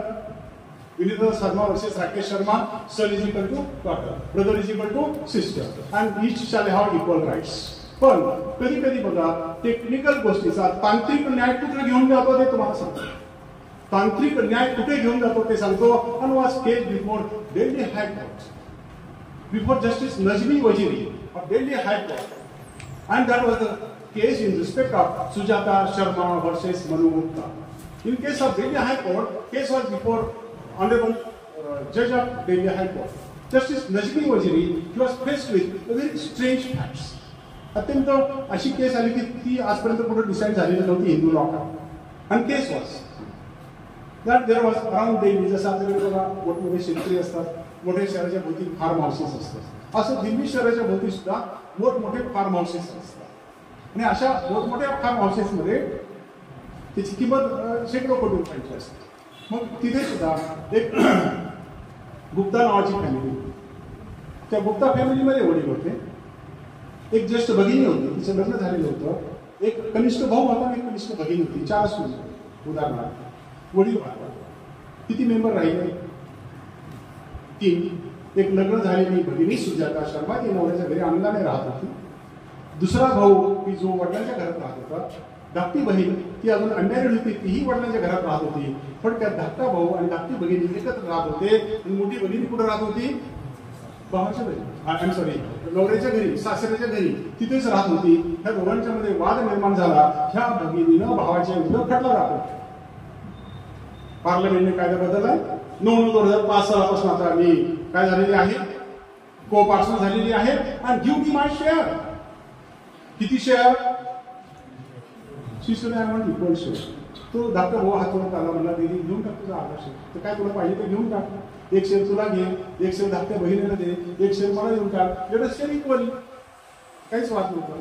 हेच तर ती मागणी होती. पण आपल्याला माहिती आहे close in the blood are bloodiest. जवळच्या असतात तेच नरडीचा गोड घ्यायला येतात. आमचं तर म्हणतो चला बांधावर बघू, पैशावर बघू, तिथे संपते. पण इथे तसं संपत नाही. इगो मध्ये आला आणि मग तिने सांगितलं अरे ते जे 3रा हिस्सा आहे तो तर मी घेणारच आहे, तो पार्लमेंटला गेला, तू कशाला देतोस? But I want to become karta of the coparcener. कारण आय एम सिनियर कोपार्सन. आणि कोपार्सन नेम काय सांगतो? Senior कोपार्सन can become karta of the coparcenary. मला आता कर्ता व्हायचंय तुझ्या कोपार्सनरीचं. Can she become Karta of the Proprietary? Was the question before Justice Najmi Waziri of Delhi High Court. त्याच्या आधी नुकतीच सुप्रीम कोर्टासमोर एक केस आली होती, श्रेया विद्यार्थी वर्सेस अशोक विद्यार्थी. आणि इन केस ऑफ श्रेया विद्यार्थी वर्सेस अशोक विद्यार्थी was a question before Supreme Court of India whether female member can be karta of the co-partner of law. And Honorable Supreme Court says no, she cannot be karta of the co-partner. Exceptional cases मध्ये ती manager होऊ शकेल, करता कधीच होणार नाही. मग ह्या सगळ्या बॅकग्राऊंडवरती सुप्रीम कोर्ट म्हणतं तिला करता होता येणार नाही. आता दिल्ली हायकोर्टासमोर प्रश्न आला, अमेंडमेंट प्रमाणे ती करता होईल का नाही होणार. अमेंडमेंटने काय केलं, सप्लाय हे काय म्हणतो, she becomes co partner by birth like a son and gets all rights that of a son. जर भावाला करता होता येत असेल मग तिला का नाही होता येत, was the question argued before Delhi high court. And Justice Najmi Waziri very rightly, after analyzing entire law, held yes, married daughter in husband's house can be karta in other's house. मित्रांनो बघा, कायद्याच्या दृष्टीने बरोबर आहे, पण प्रत्यक्षात बरोबर आहे का. कारण बघा, आमच्या भगिनीला आम्ही हक्क दिलेले नव्हते. घराचा लंब कसा पाहिजे नेहमी मध्ये पाहिजे. आधी कुठं होता लंब, फक्त भाऊ आणि भाऊ आणि भाऊ. मग कायद्याने काय केलं, जरा मध्ये मध्ये मध्ये आणण्याचा प्रयत्न केला. आता लंब त्या पूर्ण बहिणीच्या बाजूने गेलाय. कमीत कमी इतका तरी हस्तक्षेप नको अशी रास्त अपेक्षा असण्याची शक्यता आहे. Marriage pending before honourable supreme court. त्याचा निकाल लागला की पुन्हा एकदा तुमच्याकडे चर्चेला येईल की दिस इज द प्रेझेंट लॉ. मित्रांनो, हे सगळं होत असताना, अशा प्रकारची चर्चा होत असताना मी इकडे असं चर्चेला गेलेलो आणि एक तरुण वकील उठला आणि तो चर्चा करत करत पुढे आला. आणि बऱ्याच वेळा प्रश्नोत्तराचे तास असतात ना, कधी कधी त्रासदायक असतात. सिनियर वकिलांनी प्रश्न विचारला, उत्तर दिलं, त्यांना पटलं नाही तर ते म्हणतात चांगल्या सरांचा अपमान कशाला करायचा, हो म्हणतात आणि गप्प बसतात. पण तरुण मुलं कधी कधी हिरेला पेटतात. तो तरुण मुलगा आला आणि त्यांनी प्रश्न विचारला, सर त्यांना हे सगळं झालं म्हणतात, तुम्ही सगळं सांगितलं की हे चुकले, ते बरोबर होते, त्यांनी असं केलं, खालचे जज असं म्हटले, वरचे जज असं म्हटले, पार्लमेंट कसं म्हटलं, वेद कसं म्हटलं. पण म्हणजे सर याच्यात नेमकं काय झालं म्हणलं एक वाक्यात सांगितलं. मग चांगली 40-45-47 वर्ष वकिली केलेली आहे, मास्टर्स केलेली आहे, त्याचा फायदा होतो कधीतरी. मी त्याला सांगितलं, बघ बाबा, आग लागली रामेश्वरी, बंब पाठवला सोमेश्वरी. तो म्हणाला, सर हे फ्रेज मला माहिती आहे पण अर्थ नाही समजला. अरे म्हटलं तू असं कर की हा जो कायदा आला ना 2005चा, त्याचे एम्स अँड ऑब्जेक्ट्स वाचा. आणि तुमच्या असं लक्षात येईल, जर का ज्युनियर वकिलांनी घरी गेलं तर पार्लमेंटने हा कायदा करताना त्या ऑब्जेक्टमध्ये एक चूक केलेली आहे, आजही तुमच्या लक्षात येईल. आणि त्याला असं म्हटलं आहे की कशासाठी आम्ही 2005ची अमेंडमेंट आणतोय, so as to ameliorate the economic conditions of women. असे बरेच त्याचे ऑब्जेक्ट सांगितले. One of the object is to prevent and to do away with the dowry system. आम्हाला डावरी सिस्टीम नसतं करायचं म्हणून हा कायदा आणला आहे. डावरी कोण मागतं, वडील, भाऊ, नो. ती कुठं मागली जाते, नवऱ्याच्या घरात. डावरी मागली जाते नवऱ्याच्या घरात. आग कुठं लागली, तिला कोण पेटवतं, कोण फ्रीज मागतो, वकील लिहितात तसं. कोण गाडी मागतो, कोण दागिने मागतो, कोण गाडी घ्यायला पैसे मागतो, नवरा. म्हणजे संरक्षण कुठे द्यायला पाहिजे होतं, नवऱ्याच्या घरात. आम्ही दिलं कुठं, भावाच्या. म्हणजे थोडक्यात आग लागली, तिकडे बंब पाठवला नाही, आम्ही चुकून तो बंब भावाच्या घरी पाठवला, असं उत्तर ते दिल्यानंतर मला वाटलं आता याचे प्रश्न संपतील. त्यांनी पुढचा प्रश्न विचारला. खरंच 3 प्रश्न विचारले होते, तुम्हाला सांगतो. दिस हॅपन ॲट नंदुरबार. मग दुसरा प्रश्न मग त्यांनी विचारला मला, सर म्हणलं ते समजलं नाही, पण म्हणलं मला एक नाही समजलं. म्हणला तुम्ही सगळं सांगितलं की आधी राईट बाय बर्थ होता, नंतर राईट बाय डेथ झाला, परत राईट बाय बर्थ आला, पण म्हणला सर याच्यात तुमचं काय म्हणणं म्हटलं. म्हणजे तुम्ही वेदांचं सांगितलं, तुम्ही नंतर सुप्रीम कोर्ट न्यायमूर्तींचं सांगितलं, तुम्ही नंतर चीफ जस्टिस बॉम्बे हायकोर्ट काय म्हणालं, नावं घेऊन सगळ्यांना आदरपूर्वक तुम्ही सगळ्यांची नावं घेतली. मग ते मुल्ला साहेबांचं नाव घेतलं, सगळं सांगितलं, पण सुधाकर अहवाड काय म्हणतात हे नाही सांगितलं म्हटलं. आणि दिस वॉज करेक्ट. आता जरी मी तुम्हाला सगळं सांगितलं तरी मित्रांनो माझं स्वतःचं काहीच नाही याच्यात. इदम न मम, ते सगळं त्यांचं आहे, चुकलं त्यांचं, बरोबर आहे त्यांचं, मी फक्त वाचलं ते तुम्हाला सांगितलं. मग त्यांनी विचारलं तुम्ही त्यांचं वाचलं ते सांगितलं, तुमचं कुठं काय सांगितलं. आणि मग मी त्याला सांगितलं, म्हटलं बाबा रे इथे मला सांगायचं की वाक्य मी तुला सांगतो की कुठं पाहिजे सोय. मग आता आम्ही बघा, आणि आपणही विचारतात सगळ्या सिनियर मंडळी सकट आणि न्यायाधीश महोदयांना पण माझी विनंती आहे, काय चुकतं बघा समजलं की आम्ही आमच्या ह्या भगिनीला संरक्षण द्यायचं होतं. तिला आयुष्यावर काही संरक्षण नव्हतं, श्रीधनाशय तिला काय हक्क नव्हता. मग तो लिमिटेड आला, मग 1434 फॉर्म्युलाचा आला, मग केरळ आलं, मग शरद पवार साहेब आले, मग 2005ची आणली. सगळीकडे आम्ही तिला कुठे संरक्षण देत होतो. एक तर वडील वाढले की संरक्षण, म्हणजे कायद्याने तिला आम्ही परवानगी दिली. पण एखादी अशी स्त्री घ्या की ती नवऱ्याच्या घरी येते, कोट्यधीश असते, परंतु तिला नवऱ्याच्या इस्टेटीमध्ये केव्हा हक्क प्राप्त होतो? Only after his death. ती तिथे येते, संपूर्ण कुटुंब चालवते, सगळं बारदाना आपल्या ग्रामीण भागात म्हणतात तसं चालवते, आयुष्यभर काम करते, आणि मग तिला आयुष्यभर संपत्तीच्या दृष्टीनं कवडीचाही अधिकार नसतो. म्हणजे कवडीचाही इन द सेन्स त्या प्रॉपर्टीमध्ये तिची काही ओनरशिप नसते. नवरा मरेपर्यंत तिला काहीच मिळत नाही, आणि उतारवायत नवरा मिळाली इस्टेटीच उपयोग. ही आमची खरी परिस्थिती आहे. काय व्हायला पाहिजे मग? आणि आय टोल्ड दॅट वाय. त्या तरुण मुलाला मला विचार करायला संधी दिली, आणि मी त्या संधीचं सोनं केलं की सगळ्यांना कळालं, मलाही कळालं. मी त्याला असं म्हणालो की खरं पाहता हे भगिनीचे हक्क सेक्शन 6 बरोबरच आहे. अजून एक दुरुस्ती करू. जसं रामदास स्वामी म्हणाले सावधान, तसं लग्न लागलं सावधान म्हणाले, अक्षरा टाकल्या की नवऱ्याच्या इस्टेटीमध्ये त्या भगिनीला अर्धा हिस्सा देऊन टाका. मग काय होईल? भावाकडे 2005 ती दिलेला आहे, नवऱ्याकडे जा, नवऱ्याच्या मृत्यूची वाट बघायची जरुरी नाही. आता तुमचं लग्न झाल्याबरोबर तुम्हाला अर्धा हिस्सा मिळेल, आणि त्याची इक्वल डिस्ट्रीब्युशन. इकडंच कशाला संरक्षण? भावाकडे द्याच द्या, पण तिकडे पण देऊन टाका. मुलांना काय होतं, मित्रांनो काय होतं की जेव्हा आपण एखादं चांगलं कार्य करायला जातो ना, आपल्याला त्याचा त्रासही होत असतो. जेव्हा I what one son and one daughter, मुलगा वकील आहे तर मुलगी डॉक्टर आहे. मग हे असे आम्ही ज्या लष्करच्या भाकरी महाराष्ट्रावर भासतो, ते घरी गेलं तर एकदा आमच्या लग्न झालेल्या मुलींनी मला प्रश्न विचारला की म्हणजे पप्पा तुम्ही सगळीकडे जातात, ते भाषण करत असता, मी युट्यूबला पाहते, तुम्ही ते छान सांगितलं, मुलाला मुलींचे हक्क असले पाहिजे. जेव्हा मुलगीच असा प्रश्न विचारेल तेव्हा शिकलेल्या शिकवणाऱ्या वकिलांना नाही म्हणता येईल का मुलींनी? मग तिला मी इतकं सांगितलं की तू सांगितलं ते बरोबर आहे, पण ते वडिलोपार्जित इस्टेटीमध्ये आहे, स्वकष्टाची स्थितीमध्ये मला थोडाफार तरी अधिकार दे, आणि त्या अधिकाराचा उपयोग करून मला बिल वगैरे करता येतं, अदरवाईज नाही केलं तर लोकांना सरकारच अर्थ राहतो. हे सगळं संपल्यानंतर तो मुलगा पुन्हा आला नंदुरबारचा, आणि त्या मुलाने शेवटचा प्रश्न विचारला. सहजचे काही कंटाळले होते, जेवणाची वेळ झालेली, दुपारचं सेशन होतं, आणि त्यांनी सांगितलं आता शेवटचं बरं का. मग त्यांनी त्याला थोडंसं जोराने सांगितलं, आता परत प्रश्न विचारलो, बस एकच प्रश्न विचारला. मग त्यांनी शेवटचा प्रश्न विचारला, आणि तो शेवटचा प्रश्न तुम्हाला सांगतो, आजचा संपतो. तो त्यांनी असा प्रश्न विचारला मला की सर म्हटलं तुम्ही सारखे 3 शब्द वापरतो. काय 3 शब्द होते? प्रॉस्पेक्टिव्ह, रिट्रोस्पेक्टिव्ह आणि रिट्रोएक्टिव्ह. तुमच्या सगळ्या डिस्कशनमध्ये दुसरं काय होतं? म्हणजे आपलं नेहमी आता तेच झालं ना, शेवटी सगळं झालं तर कुठं ते 3 शब्द म्हणून गेलं. आणि इतर नेहमी कसं असतं, आता मी जसं बोलतो असं एक लेक्चर असतं मित्रांनो, बहुतेक वेळा. पण आम्ही जिथे जे लेक्चर अरेंज केलं ना, ते असं नव्हतं. चांगले 1000-1500 वकील होते, आणि स्टेजवरती सगळे लॉर्डशिप वगैरे होते, आणि महाराष्ट्राचे ॲडव्होकेट जनरल होते, बार कौन्सिल ऑफ इंडियाचे सदस्य ते होते, आणि मी एक वन ऑफ देम होतो. मी काही एकटा वक्ता नव्हतो, पण माझं असं स्वतंत्र लेक्चर झाल्यानंतर आमची प्रश्नोत्तराची सिरीज सुरू झालेली होती. मग त्यांनी हा प्रश्न विचारला, आम्ही तिघांनी माननीय ॲडव्होकेट जनरल आम्ही सगळ्यांनी चर्चा केली, आणि त्याला उत्तर द्यायचा प्रयत्न केला.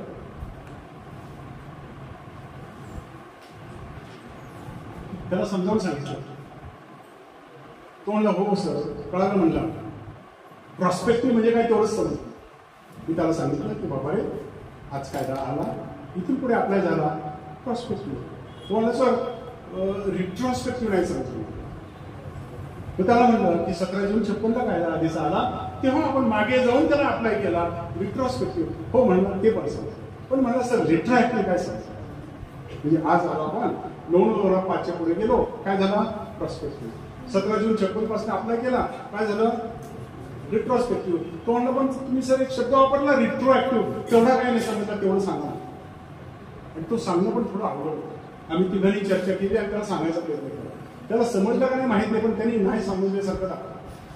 आम्हाला माहितच नव्हतं, पण आम्ही असं तरी धरलं की अरे खरंच याला समजलं नसावं, किंवा आम्हाला त्याला समजेल अशा भाषेत सांगता येत नसावं. आणि डिफिकल्ट टर्म आहे. मग जेव्हा मित्रांनो शब्द अपुरे पडतात ना, कृती पुरेशी असते. आणि मग आम्ही सगळी चर्चा केली, आणि मग असं ठरलं की याला एक कृती करून दाखवावी. ती कृती तुम्हाला करून दाखवताना थांबतो.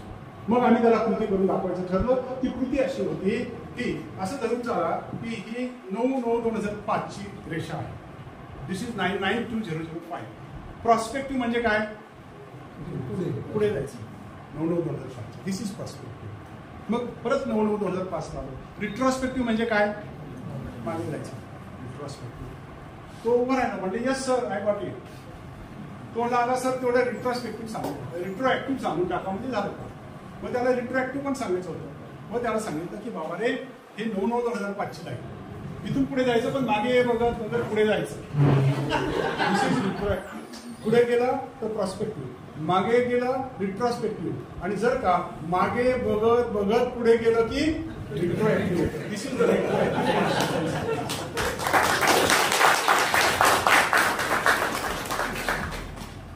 Friends, these are few aspects. Only one aspect I will cover and I will stop. मग मी आलो तेव्हा वकील साहेब तुमचं काय नाव? नाही, त्यांनी मला एक प्रश्न विचारला होता. तो प्रश्न असा होता की what is the position of illegitimate children? And presently that issue is being discussed by 3 judges bench headed over by the Chief Justice of India in Supreme Court of India. Position of illegitimate children, जे illegitimate मुलं आहेत यांची कायद्यात काय परिस्थिती आहे हा मुद्दा सध्या सुप्रीम कोर्टाच्या 3 जणांच्या पीठापुढे चालू आहे. त्यापैकी एक आहे chief justice of the supreme court of India. हा इश्यू मी तुम्हाला एक 10 मिनिटात सांगतो आणि थांबते, because it's very volatile issue nowadays. आणि मग इश्यू निर्माण झाला होता की जेव्हा हिंदू मॅरेज ऍक्ट होता, त्या हिंदू मॅरेज ऍक्टमध्ये 1955च्या सेक्शन 16 होता. त्याच्यात नंतर मॅरेज अमेंडमेंट लॉज आल्या आणि सेक्शन 16 1, 2 आणि 3. आणि त्याच्यानं असं ठरलं की जर का ते लग्न if it is void or voidable under section 16(1) or section 16(2) consequences stated in section 16(3). जर का दुसरं लग्न झालेलं असेल आणि दुसरं लग्न हे 1 प्रमाणे किंवा 2 प्रमाणे व्हाईड किंवा व्हायडेबल असेल तर त्याचे परिणाम सब क्लॉज 3 मध्ये सांगितले. आणि तिथे असं सांगितलेलं आहे की त्या केसमध्ये ते जे बाळ आहे तर ते जो मुलगा आहे किंवा मुलगी असेल that is should be treated as legitimate for the purposes of this act. कोणची मुलं व्हाईड ऑर व्हायडेबल मॅरेज डिक्लेअर व्हायच्या अगोदर ते जर का मुलं झाली असतील नंतर ते व्हाईट किंवा व्हाईडेबल ठरलं असेल मग त्या केसमध्ये मुलांच्या बाबतीत काही भेद करायचा नाही आणि त्याला लेजिटिमेट असल्यासारखा शेअर देऊन टाकायचा. किती इनोसंट अमेंडमेंट होती बघा, किती छान अमेंडमेंट होती. एका ज्येष्ठ माणसाचं फार सुंदर वाक्य आहे. तो असं म्हणतो that there are no illegitimate children, there are only illegitimate parents. ते इनोसंट बाळांचा काही दोष नसतो. चूक असेल असते तर बापाची नाहीची असेल त्याच्याबद्दल त्यांना का दोष द्यायचा. याच्यावर बेस्ट पार्लमेंटने हा कायदा केला होता आणि त्यांनी सांगितलं की जे इलिजिबल असतील अशा लग्नात आलेले असतील ते लग्न उद्या रद्दबातल ठरलं असेल तरी मुलं कायदेशीर आहेत आणि आवडस आहेत आणि त्यांना तुम्ही त्या प्रॉपर्टीमध्ये लिजिटिमेट समजून हक्क दिला पाहिजे. पण तिथं दुर्दैवाने असंदिग्धता राहिली. प्रॉपर्टी काय शब्द वापरले? Property. Issue on which property? Separate or ancestor. त्याला सुद्धा 13 वर्ष. कोणची प्रॉपर्टी? प्रॉपर्टी सेपरेट प्रॉपर्टी का अँसेस्टर प्रॉपर्टी? याचा अर्थ काढण्यासाठी सुप्रीम कोर्टासमोर केसेस निर्माण झाल्या आणि पहिली केस निर्माण झाली Jinia Keotin versus other parties 2003 supreme court. Then there was a case of Bharat Mata and others versus the case decided by the Supreme Court. आणि त्या सगळ्या केसमध्ये माननीय सर्वोच्च न्यायालयाने सांगितलं the term property means separate property. खरं सेपरेट लिहिलेलं आहे का? नाही. अँसेस्टर लिहिलेलं आहे का? नाही. पण त्यांनी अर्थ असा काढला प्रॉपर्टी मीन्स सेपरेट प्रॉपर्टी. पण 2010 साली केस निर्माण झाली before the honourable supreme court आणि ती केस जी निर्माण झाली that was the case of Revan Siddappa versus Mallikarjun 2010 reported in 2011 SCC. आणि त्यामध्ये मुद्दा निर्माण झाला सुप्रीम कोर्टासमोर how that word property is to be understood. त्या अनौरस मुलाला ज्याला आपण आता औरस म्हणायला लागलेलो आहोत त्या औरस ठरवलेल्या डीम्ड औरस ठरवलेल्या मुलाला आता कोणत्या प्रॉपर्टी हिस्सा द्यायचा? सेपरेट प्रॉपर्टी और ancestral property. And whether earlier decision in Jinia, Kevotin and Bharat Mata is correct was the question before Supreme Court. And Supreme Court said no, this includes ancestry. And तेव्हा कारण दिलं झालं की that this particular issue relates to beneficial interpretation rule. आपणच म्हणतो ना त्या मुलाचा काही दोष होता आई बाबाचा दोष होता मग त्या मुलाला का तुम्ही सफर करता? Why not ancestral property? आणि नेहमी असं म्हटलं जातं, you read Maxwell's interpretation of statute or justice G.P. Singh's interpretation of statute, आणि त्यात सांगितलंय की there is beneficial or welfare legislation, then beneficial interpretation rules shall be applied. मग ज्याच्यासाठी कायदा बनवलाय त्याच्या बाजूचं इंटरप्रिटेशन काढा. कोणासाठी बनवला होता? Illegitimate children. त्यांना तुम्ही लिजिटिमेट केलं, त्यांच्या फायद्याचं जर असेल, व्हाय नॉट अँसेस्ट्रल? का तुम्ही स्वतःला लिमिट करून घेता? Separate property, let it be ancestral property. 2 verses. And ultimately, this case of Revan Siddhappa versus Mallikarjun came to be referred to the larger bench of 3 judges in the year 2011. 2011 ही केस 3 जजेस कडे गेली, आणि आता 2023 मध्ये ती केस supreme court समोर hearing लागली. 2 years before, when Honorable Chief Justice Uday Lalit sir, he was the Chief Justice of the Supreme Court of India, case came before him.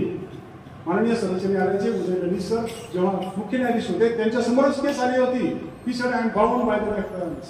म्हणजे मला काय नाही करता येत. जोपर्यंत 3 न्यायमूर्तींचं जजमेंट येत नाही, तुम्ही मला काय करता येते, ते आता येण्याची शक्यता आहे. The case is being heard by the supreme court of India. मग त्या केसमध्ये निर्णय येईल. मग अशी वकील साहेबांनी विषय निर्माण केला, म्हणून आपण आता चर्चेला घेतला. माझं स्वतःचं मत सांगतो की जेव्हा बेनिफिशियल लेजिस्लेशन असतं, वेलफेअर लेजिस्लेशन असतं, तेव्हा त्याचा लिबरल इंटरप्रिटेशन रूल किंवा बेनिफिशियल इंटरप्रिटेशन रूलच्या आधारे दोन्ही त्या प्रकारामध्ये अँसेस्ट्रल प्रॉपर्टी पण यायला पाहिजे असं वाटतं आहे. आणखी एक छोटासा मुद्दा आहे, तुम्ही रोज पेपरमध्ये वाचत असाल, कशी कोर्टाचे हात बांधले जातात ते तुम्हाला सांगतो. How sometimes technicalities come in between and was placed before the Supreme Court of India, before Honorable Justice M.R. Shah of the Supreme Court. And that was in case of Kamla Neti versus Special Land Acquisition Officer. In case of Kamla Neti versus Special Land Acquisition Officer, decided in the year 2022, 22 साली ही केस decide झाली. 22 साली माननीय सर्वोच्च न्यायालयाच्या समोर issue निर्माण झाला. Section 6 साला आपण आता पाहिलेलं. त्या सेक्शन 6 प्रमाणे एका आदिवासी भगिनीनं आपल्या भावाच्या विरुद्ध सेक्शन 6 प्रमाणे मला हक्क मिळावेत असा खटला दाखल केला. Scheduled tribe sister had filed a suit against scheduled tribe brother for partition as per section 6. Is she entitled or not?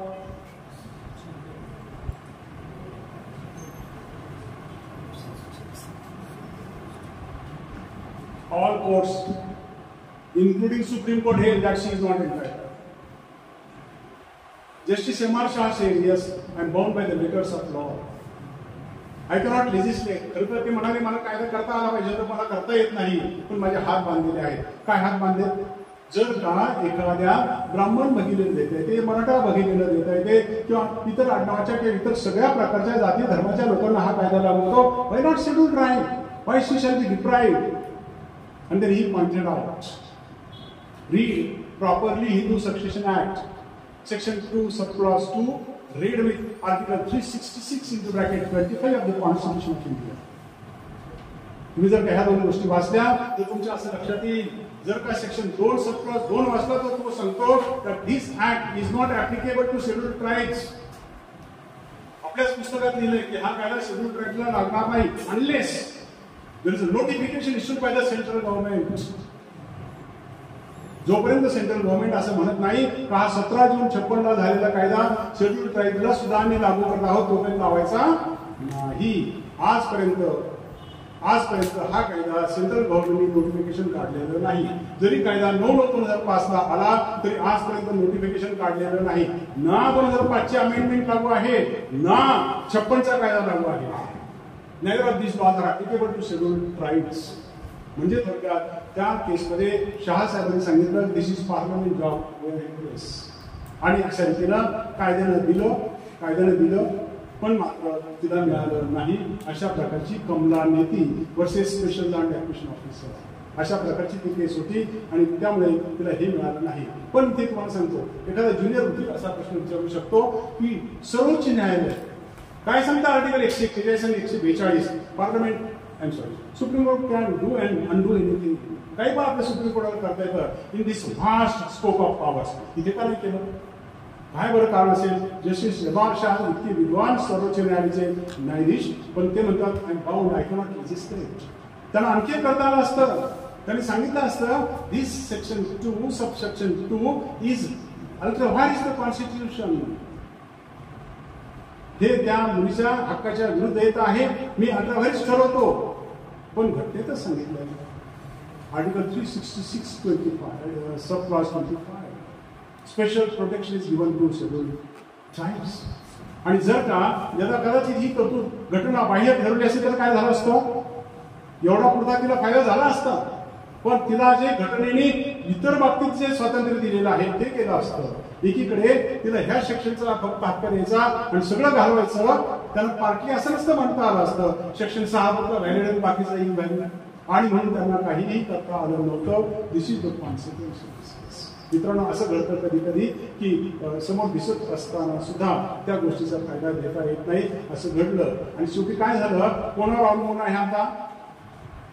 Central government. आणि म्हणून साऊथ मध्ये एक विल्सन नावाचे मेंबर ऑफ पार्लमेंट आहेत. त्यांनी अत्यंत खरबरी स्ट्रॉंग पिटिशन सेंट्रल गव्हर्नमेंटकडे केलेलं आहे. बाबा रे, आता तरी जागे व्हा आणि आमच्या ह्या भगिनींना न्याय द्या.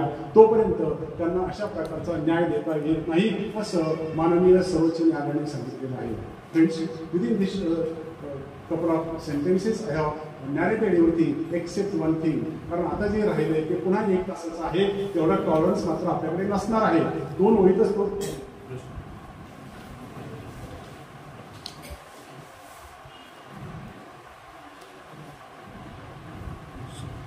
ठिकाणी असा प्रश्न विचारला. 2005 पूर्वी मयत मुलीचे वारस आईकडे प्रॉपर्टीमध्ये हक्क मागू शकतात का? आपली रिक्वायरमेंट काय आहे? 992005 ला काय पाहिजे? मुलगी जिवंत पाहिजे. मुलगी नसेल तर नाही. पण सुप्रीम कोर्टाचं जर का आपण जजमेंट वाचलं या प्रश्नाच्या अनुषंगाने पुन्हा 10 मिनिटं, तर ते जे जजमेंट आहे विनीता शर्मा वर्सेस राकेश शर्मा, त्याच्यामध्ये एक स्पेसिफिक पॅराग्राफ घातलेला आहे. या प्रश्नाचं उत्तर नाही. मुलगी जिवंत नाही तर नाही, मध्य प्रदेशात नाही, राजस्थानात नाही, बंगालमध्ये नाही, महाराष्ट्रात आहे. जर का न्यायाधीशांसमोर असा प्रश्न आला, yes in Maharashtra it is to some extent. Let us discuss this 4 state. का बरं? महाराष्ट्रात का, कर्नाटकात का, आंध्र प्रदेशात का, तामिळनाडूत का? तर ह्या 4 प्रांतामध्ये काय होतं? स्टेट लॉ होतं. 94 सालीच महाराष्ट्रामध्ये काय कायदा होता? आपल्याकडची मुलगी काय 2005 ला काय कोपार्शन झाली का? नाही. महाराष्ट्रातली किंवा वडूची एखादी मुलगी जी 22 जूनला अनमॅरिड होती ती कधी कोपार्शन झाली? 22 जूनलाच झाली. ती काय आज नाही झाली. जर का ती 22 जूनला झाली असेल आणि आज झाली नसेल, आणि अशी अनमॅरिड मुलगी जर का उदाहरणार्थ 94 ला कोपार्शन झाली आणि त्यानंतर जर का तिचं लग्न झालं असेल आणि यथावकाश तिला लगेच 95 ला लग्न झालं, 97 ला मुलबाळ झालं आणि ती 2000 साली मयत झाली.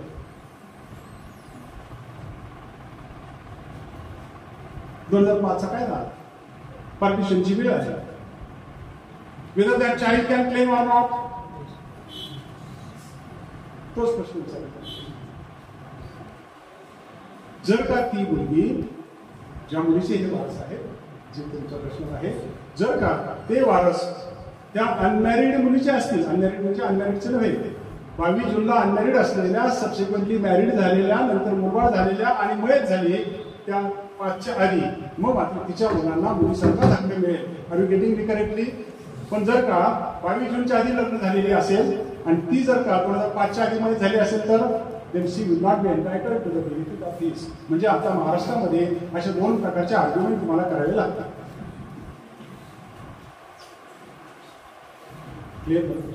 आता तो मगाशी आपण एक वाक्य सोडलं आणि आपण तिथंच थांबलो होतो बघा. ऑन अँड फ्रॉम काय आहे? On and from.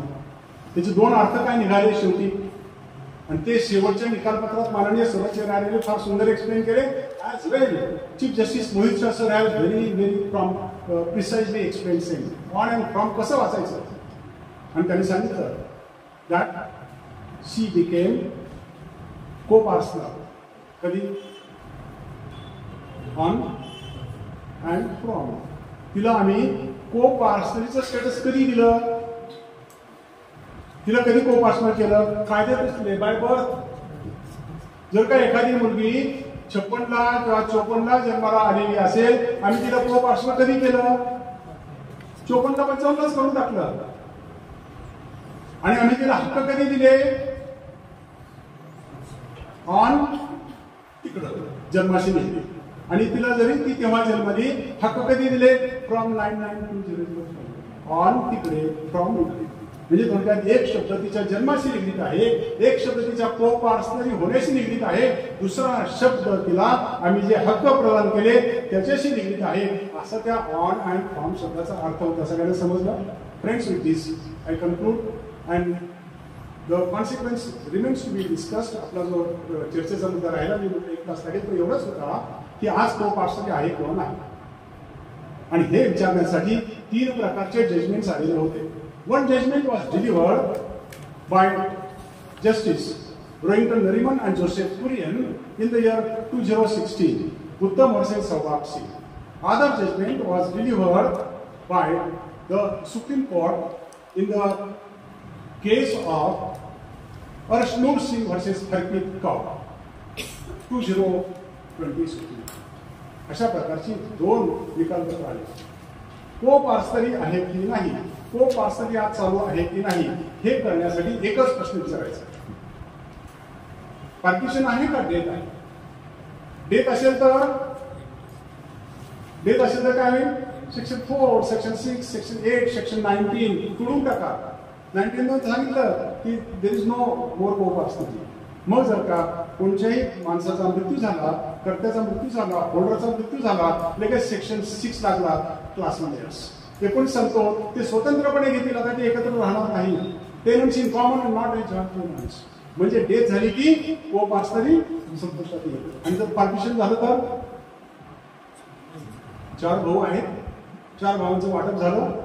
एका भावाला एक केस झाली होती Rohit Chavan versus Surendra Singh 2013 supreme court. तर रोहित चव्हाण मध्ये फार इंटरेस्टिंग केस होत्या, त्या तुम्हाला सांगतो. Rohit Chavan versus Surendra Singh 2013 supreme court. त्या केसमध्ये वाटप झालं, वडील आणि 4 भावांच्या मध्ये वाटप झालं.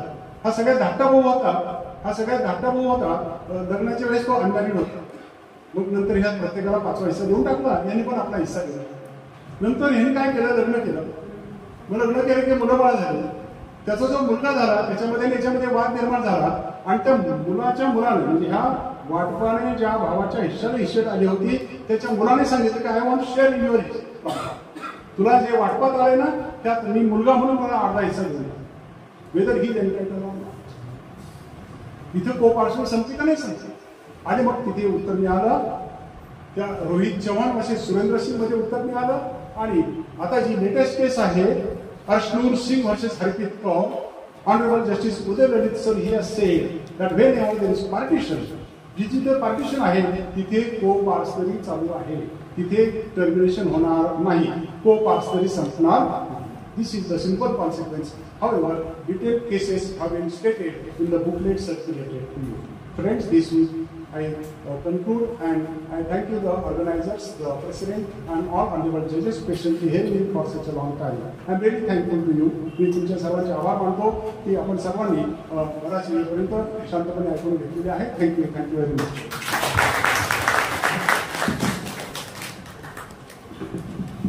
धन्यवाद सर. जवळजवळ 2 तास ते 2.25 तास आपण या ठिकाणी आम्हाला मार्गदर्शन केलं. खरं